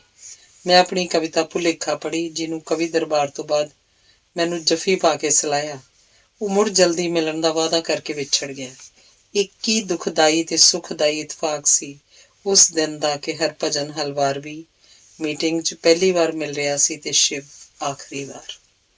ਜਲਦੀ ਉਹਦੇ ਬਿਮਾਰ ਹੋਣ ਦੀਆਂ ਮਨਹੂਸ ਖਬਰਾਂ ਆਉਣ ਲੱਗ ਪਈਆਂ। ਕਦੀ ਪਤਾ ਲੱਗਦਾ ਉਹ ਬਟਾਲੇ ਚਲਾ ਗਿਆ, ਫਿਰ ਪਤਾ ਲੱਗਾ ਉਹ ਆਪਣੇ ਸਹੁਰੇ ਚਲਾ ਗਿਆ। ਉਹ ਰੌਲਾ ਪਾ ਰਿਹਾ ਤੇ ਅਖੀਰ 6 ਮਈ 1973 ਦੀ ਸ਼ਾਮ ਨੂੰ ਉਹ ਟੁਰ ਗਿਆ। ਆਓ ਮੈਂ ਉਹਦੇ ਸੰਖੇਪ ਜੀਵਨ ਦੀ ਝਾਤ ਪਵਾ ਕੇ ਉਹਦੀ ਕਵਿਤਾ 'ਚ ਆਈ ਮਹਾਨ ਤਬਦੀਲੀ ਦੀਆਂ ਮਿਸਾਲਾਂ ਵੀ ਦੇਵਾਂ। ਸ਼ਿਵ ਕੁਮਾਰ ਦਾ ਜਨਮ 23 ਜੁਲਾਈ 1936 ਨੂੰ ਜ਼ਿਲ੍ਹਾ ਗੁਰਦਾਸਪੁਰ, ਤਹਿਸੀਲ ਸ਼ੱਕਰਗੜ੍ਹ 'ਚ ਛੋਟੀ ਜਿਹੀ ਨਦੀ ਬਸੰਤਰ ਦੇ ਕੰਢੇ ਤੇ ਸਥਿਤ ਬੜਾ ਪਿੰਡ ਲੋਟੀਆਂ ਵਿੱਚ ਪੰਡਿਤ ਕ੍ਰਿਸ਼ਨ ਗੋਪਾਲ ਦੇ ਘਰ ਹੋਇਆ, ਜੋ ਉਸ ਸਮੇਂ ਮਹਿਕਮਾ ਮਾਲ 'ਚ ਪਟਵਾਰੀ ਲੱਗੇ ਹੋਏ ਸੀ। ਮਾਂ ਨੇ ਸਹਿਬਨ ਦੀ ਨਵ ਜਨਮੇ ਬਾਲ ਦਾ ਨਾਂ ਸ਼ਿਵ ਰੱਖ ਦਿੱਤਾ। ਸ਼ਿਵ ਥੋੜਾ ਉਡਾਰ ਹੋਇਆ ਤਾਂ ਆਪਣੇ ਵੱਡੇ ਭਰਾ ਦੁਆਰਕੇ ਤੋਂ ਬਿਲਕੁਲ ਉਲਟ ਬਸੰਤ ਨਦੀ ਕੰਢੇ ਮੁੰਡਿਆਂ ਕੁੜੀਆਂ ਦਾ ਮੋਹਰੀ ਹੋ ਕੇ ਘੁੱਗਿਆਂ ਸਿੱਪੀਆਂ ਨਾਲ ਅਟਖੇਲੀਆਂ ਕਰਦਾ, ਚਿੜੀਆਂ ਘੁੱਗੀਆਂ ਦੀਆਂ ਪੈੜਾਂ ਮਗਰ ਭੱਜਦਾ ਫਿਰਦਾ, ਸ਼ਾਮਾਂ ਨੂੰ ਘਰ ਮੁੜਦਾ। ਉਹ 47 ਤੋਂ ਪਹਿਲਾਂ ਵਾਲੀ ਸਾਂਝੀ ਵਸੋਂ ਵਾਲੇ ਆਪਣੇ ਪਿੰਡ 'ਚ ਸੋਗਮਈ ਗੀਤ ਬੜੀ ਸੁਰ ਨਾਲ ਗਾਉਂਦਾ। ਉਹਦੇ ਹਾਣੀ ਉਸ ਨਾਲ ਆੜੀ ਪਾਉਣੀ ਫਖਰ ਸਮਝਦੇ। ਉਹ ਸਾਰਾ ਦਿਨ ਨੰਗੇ ਪੈਰੀ, ਨੰਗੇ ਪਿੰਡੇ, ਨੰਗੇ ਸਿਰ ਘੁੰਮਦਾ ਰਹਿੰਦਾ। ਫਿਰਤੂ ਟੋਲੇ ਦਾ ਸਰਦਾਰ ਘਰਦਿਆਂ ਲਈ ਮੁਸੀਬਤ ਬਣਿਆ ਹੋਇਆ ਸੀ। ਹੁਣ ਪਿੰਡ ਲੋਟੀਆਂ ਦੇ ਲੋਕਾਂ ਨੇ ਪਿੰਡ ਦੇ ਇੱਕ ਮਸਤ ਮਲੰਗ ਮੰਦੋ ਮਲੰਗ ਦੇ ਨਾਂ ਤੇ ਉਹਦਾ ਨਾਮ ਮੰਦੋ ਮਲੰਗ ਪਾ ਦਿੱਤਾ। ਉਹਦੇ ਪਿਤਾ ਨੇ ਜੋ ਤਰੱਕੀ ਕਰਕੇ ਗੁਰਦਾਵਰ ਲੱਗ ਗਏ ਸੀ, ਉਹਨੂੰ ਆਪਣੀ ਨਿਗਰਾਨੀ ਹੇਠ ਡੇਰਾ ਬਾਬਾ ਨਾਨਕ ਪੜ੍ਹਨੇ ਪਾ ਦਿੱਤਾ। ਵੰਡ ਵੇਲੇ ਸ਼ਿਵ ਆਪਣੇ ਪਿੰਡ ਲੋਟੀਆਂ ਗਿਆ ਹੋਇਆ ਸੀ। ਉਹਨੇ ਯਾਰਾਂ ਹੱਥੋਂ ਯਾਰਾਂ ਦਾ ਕਤਲ ਹੁੰਦਾ ਵੇਖਿਆ, ਸਾਂਝੇ ਖੂਨ ਦੀਆਂ ਨਦੀਆਂ ਵਗਦੀਆਂ ਵੇਖੀਆਂ। ਪਲ 'ਚ ਧਰਤੀ ਮਾਂ ਲਹੂ ਲੁਹਾਨ ਹੋ ਗਈ। ਮਜ਼ਹਬੀ ਜਨੂਨੀਆਂ ਨੇ ਸ਼ਹਿਰਾਂ ਦੇ ਸ਼ਹਿਰ ਤੇ ਪਿੰਡਾਂ ਦੇ ਪਿੰਡ ਬਰਬਾਦ ਕਰਤੇ। ਇੱਲਾਂ, ਕੁੱਤੇ, ਗਿਰਜਾਂ ਮਨੁੱਖੀ ਮਾਸ ਖਾਂਦੀਆਂ ਤੱਕੀਆਂ। 1949 'ਚ ਉਹਦੇ ਪਿਤਾ ਦੀ ਬਦਲੀ ਡੇਰਾ ਬਾਬਾ ਨਾਨਕ ਤੋਂ ਬਟਾਲੇ ਹੋ ਗਈ। ਉਹ 7ਵੀਂ 'ਚ ਸਾਲਵੇਸ਼ਨ ਹਾਈ ਸਕੂਲ ਦਾਖਲ ਹੋ ਗਿਆ। ਇੱਥੋਂ ਹੀ ਉਹਨੇ 1953 'ਚ 10ਵੀਂ ਕੀਤੀ ਤੇ ਕ੍ਰਿਸਚੀਅਨ ਬੇਰਿੰਗ ਕਾਲਜ ਵਿੱਚ FSC 'ਚ ਦਾਖਲ ਹੋ ਗਿਆ। FSC ਕਿਸ ਕਰਨੀ ਸੀ? ਉਹਦੇ ਜਮਾਤੀ ਲੈਬੋਰਟਰੀ 'ਚ ਤਜਰਬੇ ਕਰ ਰਹੇ ਹੁੰਦੇ। ਉਹ ਬਾਹਰ ਮੁੰਡੇ ਕੁੜੀਆਂ ਦਾ ਮਜਮਾ ਲਾ ਕੇ ਦਰਦ ਭਰੇ ਗੀਤ ਗਾ ਰਿਹਾ ਹੁੰਦਾ। ਉਹ ਜਦੋਂ ਕੰਨ ਤੇ ਹੱਥ ਰੱਖ ਕੇ ਹੇਕ ਕੱਢਦਾ ਤਾਂ ਕੁੜੀਆਂ ਦੇ ਕਾਲਜੇ ਕੱਢ ਲੈਂਦਾ। ਹੁਣ ਉਹ ਆਪਣੇ ਗੀਤਾਂ ਤੇ ਕਲਮ ਅਜ਼ਮਾਉਣ ਲੱਗ ਪਿਆ ਸੀ। ਪਿਤਾ ਨੇ ਸਾਇੰਸ ਤੋਂ ਆਰਟ ਸਬਜੈਕਟਾਂ ਵਿੱਚ ਵੀ ਪੜ੍ਹਾਉਣ ਦਾ ਯਤਨ ਕੀਤਾ, ਪਰ ਅਸਫਲ ਰਿਹਾ। ਬੈਜਨਾਥ ਦੇ ਮੇਲੇ ਤੇ ਉਹਦਾ ਮੇਲ ਮੀਨਾ ਨਾਂ ਦੀ ਕੁੜੀ ਨਾਲ ਹੋਇਆ। ਇਕੱਠੇ ਜੀਣ ਮਰਨ ਤੇ ਇਕਰਾਰ ਹੋਏ, ਪਰ ਅਫਸੋਸ ਥੋੜੇ ਦਿਨਾਂ ਦੇ ਬੁਖਾਰ ਬਾਅਦ ਮੀਨਾ ਇਕਰਾਰ ਤੋੜ ਗਈ ਤੇ ਸਿਵਿਆਂ 'ਚ ਸਿਰਫ ਰਾਖ ਦੀ ਢੇਰੀ ਬਣ ਕੇ ਰਹਿ ਗਈ। ਸ਼ਿਵ ਵਿਚਲਾ ਮੰਦੋ ਮਲੰਗ ਫਿਰ ਜਾਗ ਪਿਆ। ਉਹ ਸ਼ਰਾਬ ਤੇ ਸਿਗਰਟ ਨਾਲ ਪੱਕੀ ਆੜੀ ਪਾ ਬੈਠਾ, ਬਕੜਵਾ ਕਰਦਾ, ਆਵਾਰਾ ਘੁੰਮਦਾ। ਪਰ ਉਹਦੇ ਬਾਪ ਨੇ, ਜੋ ਉਸ ਵੇਲੇ ਪਟਵਾਰ ਸਕੂਲ ਦਾ ਮੁਖੀ ਸੀ, ਕੋਈ ਚਾਰਾ ਚੱਲਦਾ ਨਾ ਵੇਖ ਉਹਨੂੰ ਪਟਵਾਰ ਕਰਾਤੀ। ਪਰ ਕਿੱਥੇ ਕਵਿਤਾ, ਕਿੱਥੇ ਸਜਰੇ ਜਰੀਬ ਤੇ ਜਮਾਬੰਦੀਆਂ ਗੁਰਦਾਵਰੀਆਂ। ਕਵਿਤਾ 'ਚ ਸ਼ਿਵ ਦੀ ਗੁੱਡੀ ਸਿਖਰਾਂ ਤੇ ਸੀ। ਜਦੋਂ ਮੇਲੇ 'ਚ ਜਾਂ ਕਵੀ ਦਰਬਾਰ ਤੇ ਕਵਿਤਾ ਗਾਉਂਦਾ, ਮੇਲਾ ਵਿਛੜ ਜਾਣ ਬਾਅਦ ਵੀ ਉਸ ਦੁਆਲੇ ਮੇਲਾ ਜੁੜਿਆ ਰਹਿੰਦਾ। ਤਿਤਲੀਆਂ ਵਰਗੀਆਂ ਕੁੜੀਆਂ ਉਸ ਦੁਆਲੇ ਝੁਰਮਟ ਪਾਈ ਖੜੀਆਂ ਹੁੰਦੀਆਂ। ਇਸ ਝੁਰਮਟ 'ਚੋਂ ਇੱਕ ਰੋਸ਼ਨੀ ਦੀ ਤਾਰ ਵਰਗੀ ਕੋਈ ਕੁੜੀ ਸ਼ਰਾਬੀ ਸ਼ਿਵ ਦੀਆਂ ਅੱਖਾਂ 'ਚ ਨੂਰ ਬਿਖੇਰ ਗਈ। ਉਹ ਸ਼ਿਵ ਲਈ ਇੱਕ ਰੇਸ਼ਮੀ ਰੁਮਾਲ ਨਿਸ਼ਾਨੀ ਲਈ ਖੜੀ ਸੀ। ਸ਼ਿਵ ਨੂੰ ਮੀਨਾ ਦਿਸ ਪਈ। ਉਹ ਸਮੁੱਚਾ ਆਪਾ ਉਹਦੇ ਅਰਪਣ ਕਰ ਦਿੱਤਾ। ਪਟਵਾਰ ਛੱਡ ਦਿੱਤੀ, ਪਰ ਉਹ ਮੀਰਜ਼ਾਦੀ ਪਰਦੇਸੀ ਉਡਾਰੀ ਮਾਰ ਗਈ। ਸ਼ਿਵ ਅਰਸ਼ਾਂ ਵਿੱਚ ਉੱਡਣਾ ਮੂੰਹ ਭਾਰ ਧਰਤੀ ਤੇ ਆਣ ਪਟਕਿਆ। ਸ਼ਿਵ ਅਰਸ਼ਾਂ 'ਚ ਉੱਡਦਾ ਮੂੰਹ ਭਾਰ ਧਰਤੀ ਤੇ ਆਣ ਪਟਕਿਆ। ਮਾਏ ਨੀ ਮਾਏ ਅਸਾਂ ਇੱਕ ਸ਼ਿਕਰਾ ਯਾਰ ਬਣਾਇਆ। ਅਸਲ 'ਚ 1960 ਤੋਂ 66 ਦੇ ਵਰ੍ਹਿਆਂ ਦਰਮਿਆਨ ਉਹਦੀ ਗੁੱਡੀ ਸਿਖਰ ਵੱਲ ਜਾ ਰਹੀ ਸੀ। 1963 'ਚ ਉਹਨੇ ਭਾਸ਼ਾ ਵਿਭਾਗ ਦਾ ਇਨਾਮ ਮਿਲ ਗਿਆ। ਉਹਦੀ ਮਲੰਗੀ ਇਹਨੂੰ ਕਈ ਵਾਰ ਥੱਲੇ ਪਤਾਲ ਦੀ ਧਰਤੀ ਦੇ ਦਰਸ਼ਨ ਕਰਾ ਦਿੰਦੀ। ਇਹਨੇ ਲੂਣਾ ਲਿਖੀ, ਪਬਲਿਸ਼ਰ ਨੂੰ ਛਾਪਣ ਲਈ ਦਿੱਤੀ। ਮਲੰਗੀ ਨੇ ਨੰਗ ਕਰ ਦਿੱਤਾ ਤਾਂ ਪਬਲਿਸ਼ਰ ਕੋਲ ਲੂਣਾ ਗਹਿਣੇ ਕਰਕੇ ਪੈਸਿਆਂ ਦੀ ਲੋੜ ਪੂਰੀ ਕਰਨ ਦੀ ਸੋਚਣ ਲੱਗ ਪਿਆ। ਇਸ ਤੋਂ ਪਹਿਲਾਂ 1965 'ਚ ਇਹਨੇ ਸ਼ੌਂਕਣ ਮੇਲੇ ਦੀ ਫਿਲਮ ਦੇ ਗੀਤ ਵੀ ਲਿਖੇ। ਉਸ ਵਿੱਚ ਲਾਇਕ ਗੀਤ ਕੁਕੜੂ ਕੁੜੂ ਉਹਦੇ ਸੁਹਿਰਦ ਮਿੱਤਰਾਂ ਨੂੰ ਸ਼ਿਵ ਦੀ ਕਾਵ ਕਲਾ ਤੇ ਕਾਲਾ ਧੱਬਾ ਲੱਗਾ। ਉਹਨਾਂ ਸ਼ਿਵ ਨੂੰ ਕਿਹਾ, ਤੈਨੂੰ ਇਸ ਤਰ੍ਹਾਂ ਦੇ ਗੀਤ ਨਹੀਂ ਸੀ ਲਿਖਣੇ ਚਾਹੀਦੇ। ਸ਼ਿਵ ਨੇ ਬੜੇ ਸਾਫ਼ ਦਿਲ ਨਾਲ ਕਬੂਲ ਕਰ ਲਿਆ ਕਿ ਯਾਰ ਉਹ ਕਹਿੰਦੇ ਸੀ ਪੈਸੇ ਜਿੰਨੇ ਮਰਜ਼ੀ ਲੈ ਲੈ, ਪਰ ਗੀਤ ਚਾਹੁੰਦਾ ਲਿਖ। ਉਹ ਜਵਾਬ ਦੇ ਕੇ ਆਪ ਵੀ ਸ਼ਰਮਿੰਦਾ ਹੋ ਗਿਆ। ਉਸ ਤੋਂ ਬਾਅਦ ਉਹਨੇ ਕਿਸੇ ਫਿਲਮ ਲਈ ਗੀਤ ਨਹੀਂ ਲਿਖੇ। ਜਿਹੜੇ ਉਹਦੇ ਆਲੋਚਕ ਇਹ ਕਹਿੰਦੇ ਹਨ ਕਿ ਸ਼ਿਵ ਕਵਿਤਾ ਜਾਂ ਆਪਣੇ ਅਸਫਲ ਪਿਆਰ ਦੇ ਰੰਡੀ ਰੋਣੇ ਰੋ ਕੇ ਮਾਲਾਮਾਲ ਹੋ ਰਿਹਾ ਹੈ, ਉਹ ਗਲਤ ਸਨ। ਜੇਕਰ ਉਹਨੇ ਮਾਲਾਮਾਲ ਹੋਣਾ ਹੁੰਦਾ ਤਾਂ ਹਰ ਪੰਜਾਬੀ ਫਿਲਮ ਬਣਾਉਣ ਵਾਲਾ ਉਹਦੇ ਗੀਤ ਮੂੰਹ ਮੰਗੀ ਰਕਮ ਦੇ ਕੇ ਖਰੀਦਣ ਲਈ ਤਿਆਰ ਸੀ। ਸ਼ਿਵ ਨੂੰ ਬੈਂਕ ਨੇ ਨੌਕਰੀ ਦੇ ਦਿੱਤੀ ਸੀ, ਜਿੱਥੇ ਉਹ ਸਿਰਫ ਤਨਖਾਹ ਲੈਣ ਜਾਂਦਾ ਸੀ। ਉਹਨੂੰ ਬਟਾਲੇ ਸ਼ਹਿਰ ਨਾਲ ਨਫ਼ਰਤ ਹੋ ਗਈ। ਆਪਣੇ ਨਾਂ ਨਾਲ ਬਟਾਲਵੀ ਉਹਨੂੰ ਇੰਝ ਲੱਗਦਾ ਜਿਵੇਂ ਬਾਲਟੀਆਂ ਬਣਾਉਣ ਵਾਲਾ ਹੋਵੇ। ਉਹ ਸ਼ਹਿਰ ਜਿੱਥੇ ਉਹਦਾ ਉਸਤਾਦ ਬਰਕਤ ਰਾਮ ਯੂਮਨ ਸੀ, ਜਿਸ ਸ਼ਹਿਰ ਨੇ ਉਹਨੂੰ ਸਟੇਜ ਤੇ ਪਹਿਲੇ ਕਦਮ ਰੱਖਦਿਆਂ ਦੇਖਿਆ ਸੀ ਤੇ ਸਟੇਜ ਦਾ ਬਾਦਸ਼ਾਹ ਬਣਨ ਤੱਕ ਦਾ ਸਫ਼ਰ ਨਾਲ ਤੁਰ ਕੇ ਕੀਤਾ ਸੀ। ਸ਼ਿਵ ਨੇ 1968 'ਚ ਬਟਾਲੇ ਨੂੰ ਅਲਵਿਦਾ ਕਹਿ ਕੇ ਚੰਡੀਗੜ੍ਹ ਫੁੱਲਾਂ, ਖੂਬਸੂਰਤ ਬਾਗਾਂ, ਸੁੰਦਰ ਸੜਕਾਂ ਦੇ ਸ਼ਹਿਰ ਬਦਲੀ ਕਰਾ ਲਈ, ਜੋ ਮਗਰੋਂ ਜਾ ਕੇ ਉਸ ਲਈ ਪੱਥਰ ਤੇ ਕੰਕਰੀਟ ਦਾ ਸ਼ਹਿਰ ਤੇ ਪੱਥਰ ਦੇ ਲੋਕਾਂ ਦਾ ਸ਼ਹਿਰ ਹੋ ਕੇ ਰਹਿ ਗਿਆ ਸੀ। ਹੁਣ ਉਹ ਇਕੱਲਾ ਨਹੀਂ ਸੀ। ਉਹਨੇ ਵਿਆਹ ਮਾਧੋਪੁਰ ਤੋਂ ਹੇਠ ਰਾਵੀ ਦੀ ਬੇਟ ਵਿੱਚ ਵਸੇ ਪਿੰਡ ਮੰਗਿਆਲ ਦੇ ਸਰਦੇ ਪੁੱਜਦੇ ਬ੍ਰਾਹਮਣ ਦੇ ਘਰ 'ਚ ਕਰਵਾ ਲਿਆ। ਇਹ ਉਹੀ ਮੰਗਿਆਲ ਸੀ ਜਿੱਥੇ ਉਹ ਹਰ ਸਾਲ ਮੇਲੇ 'ਚ ਕਵਿਤਾ ਆਪਣੇ ਪ੍ਰੇਮ ਸੁਰ 'ਚ ਜਦੋਂ ਕੰਨ ਤੇ ਹੱਥ ਰੱਖ ਕੇ ਗਾਉਂਦਾ ਤਾਂ ਨਾਲ ਹੀ ਅਲੜਾਂ ਦੇ ਦਿਲ ਧੂ ਪਾ ਦਿੰਦਾ। ਖਬਰੇ ਕਿੰਨੀਆਂ ਉਹਨੂੰ ਆਪਣੇ ਸੁਪਨਿਆਂ ਦਾ ਸ਼ਹਿਜ਼ਾਦਾ ਬਣਾਉਣਾ ਚਾਹੁੰਦੀਆਂ ਸਨ, ਪਰ ਇਹ ਖੁਸ਼ ਨਸੀਬੀ ਅਰੁਣਾ ਦੇ ਹਿੱਸੇ ਆਈ। ਪਰ ਉਸ ਭੋਲੀ ਨੂੰ ਇਹ ਨਹੀਂ ਸੀ ਪਤਾ ਕਿ ਕਵੀਆਂ ਦੀਆਂ ਪਤਨੀਆਂ ਦੇ ਘਰ ਦੀ ਸਰਦਲ ਪਾਰ ਕਰਨ ਤੋਂ ਪਹਿਲਾਂ ਹੀ ਉਹਨਾਂ ਦੀ ਸੌਂਕਣ ਕਵਿਤਾ ਉੱਥੇ ਬੈਠੀ ਹੁੰਦੀ ਹੈ ਤੇ ਕਵੀਆਂ ਦੀ ਮਲੰਗੀ ਸਿਵਿਆਂ ਤੱਕ ਨਾਲ ਜਾਂਦੀ ਹੈ। ਸ਼ਿਵ ਨੇ ਮੌਤ ਨੂੰ ਆਵਾਜ਼ਾਂ ਮਾਰਦਿਆਂ ਰੱਜ ਕੇ ਜ਼ਿੰਦਗੀ ਨੂੰ ਮਾਣਿਆ ਸੀ। ਉਸ ਕੋਲ ਪੈਸੇ ਹੋਣ, ਯਾਰ ਮਿਲ ਪੈਣ, ਉਹਨੂੰ ਚਾਅ ਚੜ੍ਹ ਜਾਂਦਾ। ਉਹਨੂੰ ਇਹ ਫਿਕਰ ਨਹੀਂ ਸੀ ਹੁੰਦਾ ਕਿ ਕੱਲ ਨੂੰ ਰੋਟੀ ਕਿੱਥੋਂ ਖਾਣੀ ਹੈ। ਮੈਂ ਉਹਨੂੰ ਇਸ ਹਾਲਤ ਵਿੱਚ ਬੜਾ ਨੇੜਿਓਂ ਵੇਖਿਆ। ਉਹਦੇ ਯਾਰਾਂ ਦੋਸਤਾਂ ਵਿੱਚ ਭਾਗੋਆਂ ਤੇ ਲਾਲੂਆਂ ਦਾ ਵਿਤਕਰਾ ਨਹੀਂ ਸੀ। ਮਗਰੋਂ ਜਾ ਕੇ ਚੰਡੀਗੜ੍ਹ ਦੇ ਉੱਪਰਲੀ ਸ਼੍ਰੇਣੀ ਦੇ ਬੰਦੇ ਉਹਨੂੰ ਕੁੱਤੇ ਲੱਗਣ ਲੱਗ ਪਏ ਸੀ। ਉਹਨੂੰ ਚੰਡੀਗੜ੍ਹ ਤੋਂ ਨਫ਼ਰਤ ਹੋ ਗਈ ਸੀ। ਉਹਦੀ ਇੰਗਲੈਂਡ ਵੇਖਣ ਦੀ ਚਾਹ ਸੀ ਜੋ ਰੂਪਵਤੀ ਪੰਜਾਬੀ ਮਾਸਕ ਦੇ ਸਰਪ੍ਰਸਤ ਜੋੜੇ ਨੇ ਇੰਗਲੈਂਡ ਸੱਦ ਕੇ ਪੂਰੀ ਕਰਤੀ ਸੀ। ਮੈਂ ਜਦੋਂ 1999 ਵਿੱਚ ਉਹਨਾਂ ਦੇ ਘਰ ਦੁਪਹਿਰ ਦੇ ਖਾਣੇ ਤੇ ਗਿਆ ਤਾਂ ਇਸ ਮਹਾਨ ਜੋੜੇ ਨੇ ਆਪਣੀ ਬਾਰ 'ਚ ਲਿਜਾ ਕੇ ਮੈਨੂੰ ਡਰਿੰਕ ਪੁੱਛੀ ਤਾਂ ਮੈਂ ਕਿਹਾ ਮੈਂ ਤਾਂ ਸ਼ਰਾਬ ਨਹੀਂ ਪੀਂਦਾ। ਉਹਨਾਂ ਇੱਕ ਹੌਕਾ ਲੈ ਕੇ ਕਿਹਾ ਇੱਥੇ ਬੈਠ ਕੇ ਸ਼ਿਵ ਪੀਂਦਾ ਹੁੰਦਾ ਸੀ। ਉਹ ਜਿੱਥੇ ਵੀ ਗਿਆ ਆਪਣੀ ਇੱਕ ਅਮਿੱਟ ਛਾਪ ਛੱਡ ਆਇਆ ਸੀ। 7 ਸਤੰਬਰ 1972 ਨੂੰ ਇੰਗਲੈਂਡ ਤੋਂ ਵਾਪਸ ਆਇਆ। 6 ਮਈ 1973 ਨੂੰ ਸਭ ਨੂੰ ਅਲਵਿਦਾ ਕਹਿ ਗਿਆ। ਕਾਰਵਾਂ ਦੀਏ ਜਾਈਏ ਤੂੰ ਖੂਬ ਦਿੱਤੀ ਹੈ ਸਜ਼ਾ, ਜਾ ਰਿਹਾ ਪਰਲੋਕ ਮੇਰੀ ਅਲਵਿਦਾ ਮੇਰੀ ਅਲਵਿਦਾ। ਅਣਡਿੱਠਾ ਸ਼ਿਵ। ਬਹੁਤੇ ਲੋਕਾਂ ਨੇ ਸ਼ਿਵ ਨੂੰ ਸਿਰਫ ਨਿੱਜੀ ਪੀੜਾ ਦੇ ਰੰਡੀ ਰੋਣ ਵਾਲਾ ਕਵੀ ਹੀ ਸਮਝਿਆ। ਸ਼ਿਵ ਦੀ ਮੌਤ ਤੋਂ ਬਾਅਦ ਗੁਰੂ ਨਾਨਕ ਯੂਨੀਵਰਸਿਟੀ ਨੇ ਸ਼ਿਵ ਬਾਰੇ ਕਿਤਾਬ ਛਾਪਣ ਦਾ ਪ੍ਰੋਗਰਾਮ ਬਣਾਇਆ। ਮਸੌਦਾ ਇਕੱਠਾ ਕਰਨ ਦੀ ਜ਼ਿੰਮੇਵਾਰੀ ਮੇਰੇ ਇੱਕ ਮਿੱਤਰ ਨਰਜੀਤ ਖਹਿਰੇ ਦੀ ਲੱਗੀ। ਉਹਨੂੰ ਮੇਰੀ ਤੇ ਸ਼ਿਵ ਦੀ ਦੋਸਤੀ ਦਾ ਪਤਾ ਸੀ। ਉਹ ਮੇਰੇ ਕੋਲ ਆਇਆ ਤੇ ਕਹਿਣ ਲੱਗਾ ਕੋਈ ਉਹ ਗੱਲ ਦੱਸ ਜੋ ਲੋਕਾਂ ਨੂੰ ਹਾਲੇ ਤੱਕ ਸ਼ਿਵ ਦੀ ਕਵਿਤਾ ਬਾਰੇ ਨਹੀਂ ਪਤਾ। ਮੈਂ ਕਿਹਾ ਮਗਰੋਂ ਜਾ ਕੇ ਉਹ ਨਕਸਲੀ ਲਹਿਰ ਤੋਂ ਤੇ ਇਸ ਦੇ ਕਵੀਆਂ ਤੋਂ ਪ੍ਰਭਾਵਿਤ ਹੋ ਗਿਆ ਸੀ ਤੇ ਉਹਨੇ ਆਪਣੀ ਪਹਿਲੀ ਕਵਿਤਾ ਨੂੰ ਗਲਤ ਕਿਹਾ ਸੀ। ਮੈਂ ਕਿਹਾ ਇਹ ਗੱਲ ਉਹਨੇ ਮੈਨੂੰ ਖੇਤੀਬਾੜੀ ਯੂਨੀਵਰਸਿਟੀ ਲੁਧਿਆਣਾ ਆਪ ਕਹੀ ਸੀ। ਉਹ ਮੇਰੇ ਵੱਲ ਹੈਰਾਨੀ ਨਾਲ ਵੇਖਣ ਲੱਗਾ। ਮੈਂ ਕਿਹਾ ਉਹਦੀਆਂ ਅਣਛਪੀਆਂ ਕਵਿਤਾਵਾਂ ਦੀ ਭਾਲ ਕਰ, ਇਹ ਬਹੁਤ ਜ਼ਰੂਰੀ ਹੈ। ਉਹਨਾਂ ਕਵਿਤਾਵਾਂ ਤੋਂ ਬਿਨਾਂ ਤੇਰੀ ਇਹ ਕਿਤਾਬ ਅਧੂਰੀ ਹੋਏਗੀ। ਉਹਨੇ ਬੜੀ ਮਿਹਨਤ ਨਾਲ ਉਹਦੇ ਇਸ ਪੱਖ ਤੇ ਖੋਜ ਕੀਤੀ। ਉਹਨੂੰ ਇੰਗਲੈਂਡ ਦੇ ਪਰਚੇ ਰੂਪਵਤੀ 'ਚ ਇੱਕ ਇੰਟਰਵਿਊ 'ਚ ਸ਼ਿਵ ਦੇ ਸ਼ਬਦ ਕਹੇ ਮਿਲ ਗਏ। ਸ਼ਿਵ ਦੇ ਸ਼ਬਦ ਠੀਕ ਹੈ ਯਾਰੋ, ਮੇਰੀਆਂ ਪਹਿਲੀਆਂ ਨਜ਼ਮਾਂ ਕੇਵਲ ਨਿੱਜੀ ਪੀੜਾ ਦੀਆਂ ਲਖਾਇਕ ਸਨ, ਪਰ ਮੈਂ ਉਦੋਂ ਗਲਤ ਰਾਹ ਤੇ ਤੁਰ ਰਿਹਾ ਸੀ। ਅਜੇ ਨਿਆਣਾ ਸਾਂ ਯਾਰ ਉਦੋਂ, ਪਰ ਹੁਣ ਮੈਂ ਬਹੁਤ ਅੱਗੇ ਆ ਗਿਆ। ਹੋਰ ਕੀ ਲਿਖ ਰਿਹਾ ਹੈ? ਦੇ ਉੱਤਰ 'ਚ ਉਸ ਕਿਹਾ ਇੱਕ ਹੋਰ ਮਹਾਂਕਾਵ, ਇੱਕ ਜ਼ਫਰਨਾਮਾ ਤੇ ਕੁਝ ਨਿੱਕੀਆਂ ਕਵਿਤਾਵਾਂ, ਪਰ ਉਂਝ ਮੈਂ ਅੱਜ ਕੱਲ੍ਹ ਇੰਨਾ ਉਦਾਸ ਹਾਂ ਕਿ ਕੁਝ ਲਿਖਣ ਦਾ ਮਨ ਨਹੀਂ। ਸ਼ਿਵ ਕਿੰਨਾ ਕੁ ਅੱਗੇ ਆ ਗਿਆ ਸੀ ਉਹਦੀਆਂ ਕੁਝ ਕਵਿਤਾਵਾਂ ਦੀਆਂ ਕੁਝ ਟੂਕਾਂ ਤੋਂ ਪਤਾ ਲੱਗ ਜਾਏਗਾ। ਉਪਜੀਵਕਾ ਦੇ ਸਾਧਨਾਂ ਤੇ ਹਮੇਸ਼ਾ ਸਰਮਾਏਦਾਰੀ ਤੇ ਜਗੀਰਦਾਰੀ ਦਾ ਕਬਜ਼ਾ ਰਿਹਾ ਹੈ। ਉਹ ਧਰਤੀ ਨੂੰ ਲੁੱਚੀ ਧਰਤੀ ਕਵਿਤਾ 'ਚ ਲਿਖਦਾ ਹੈ।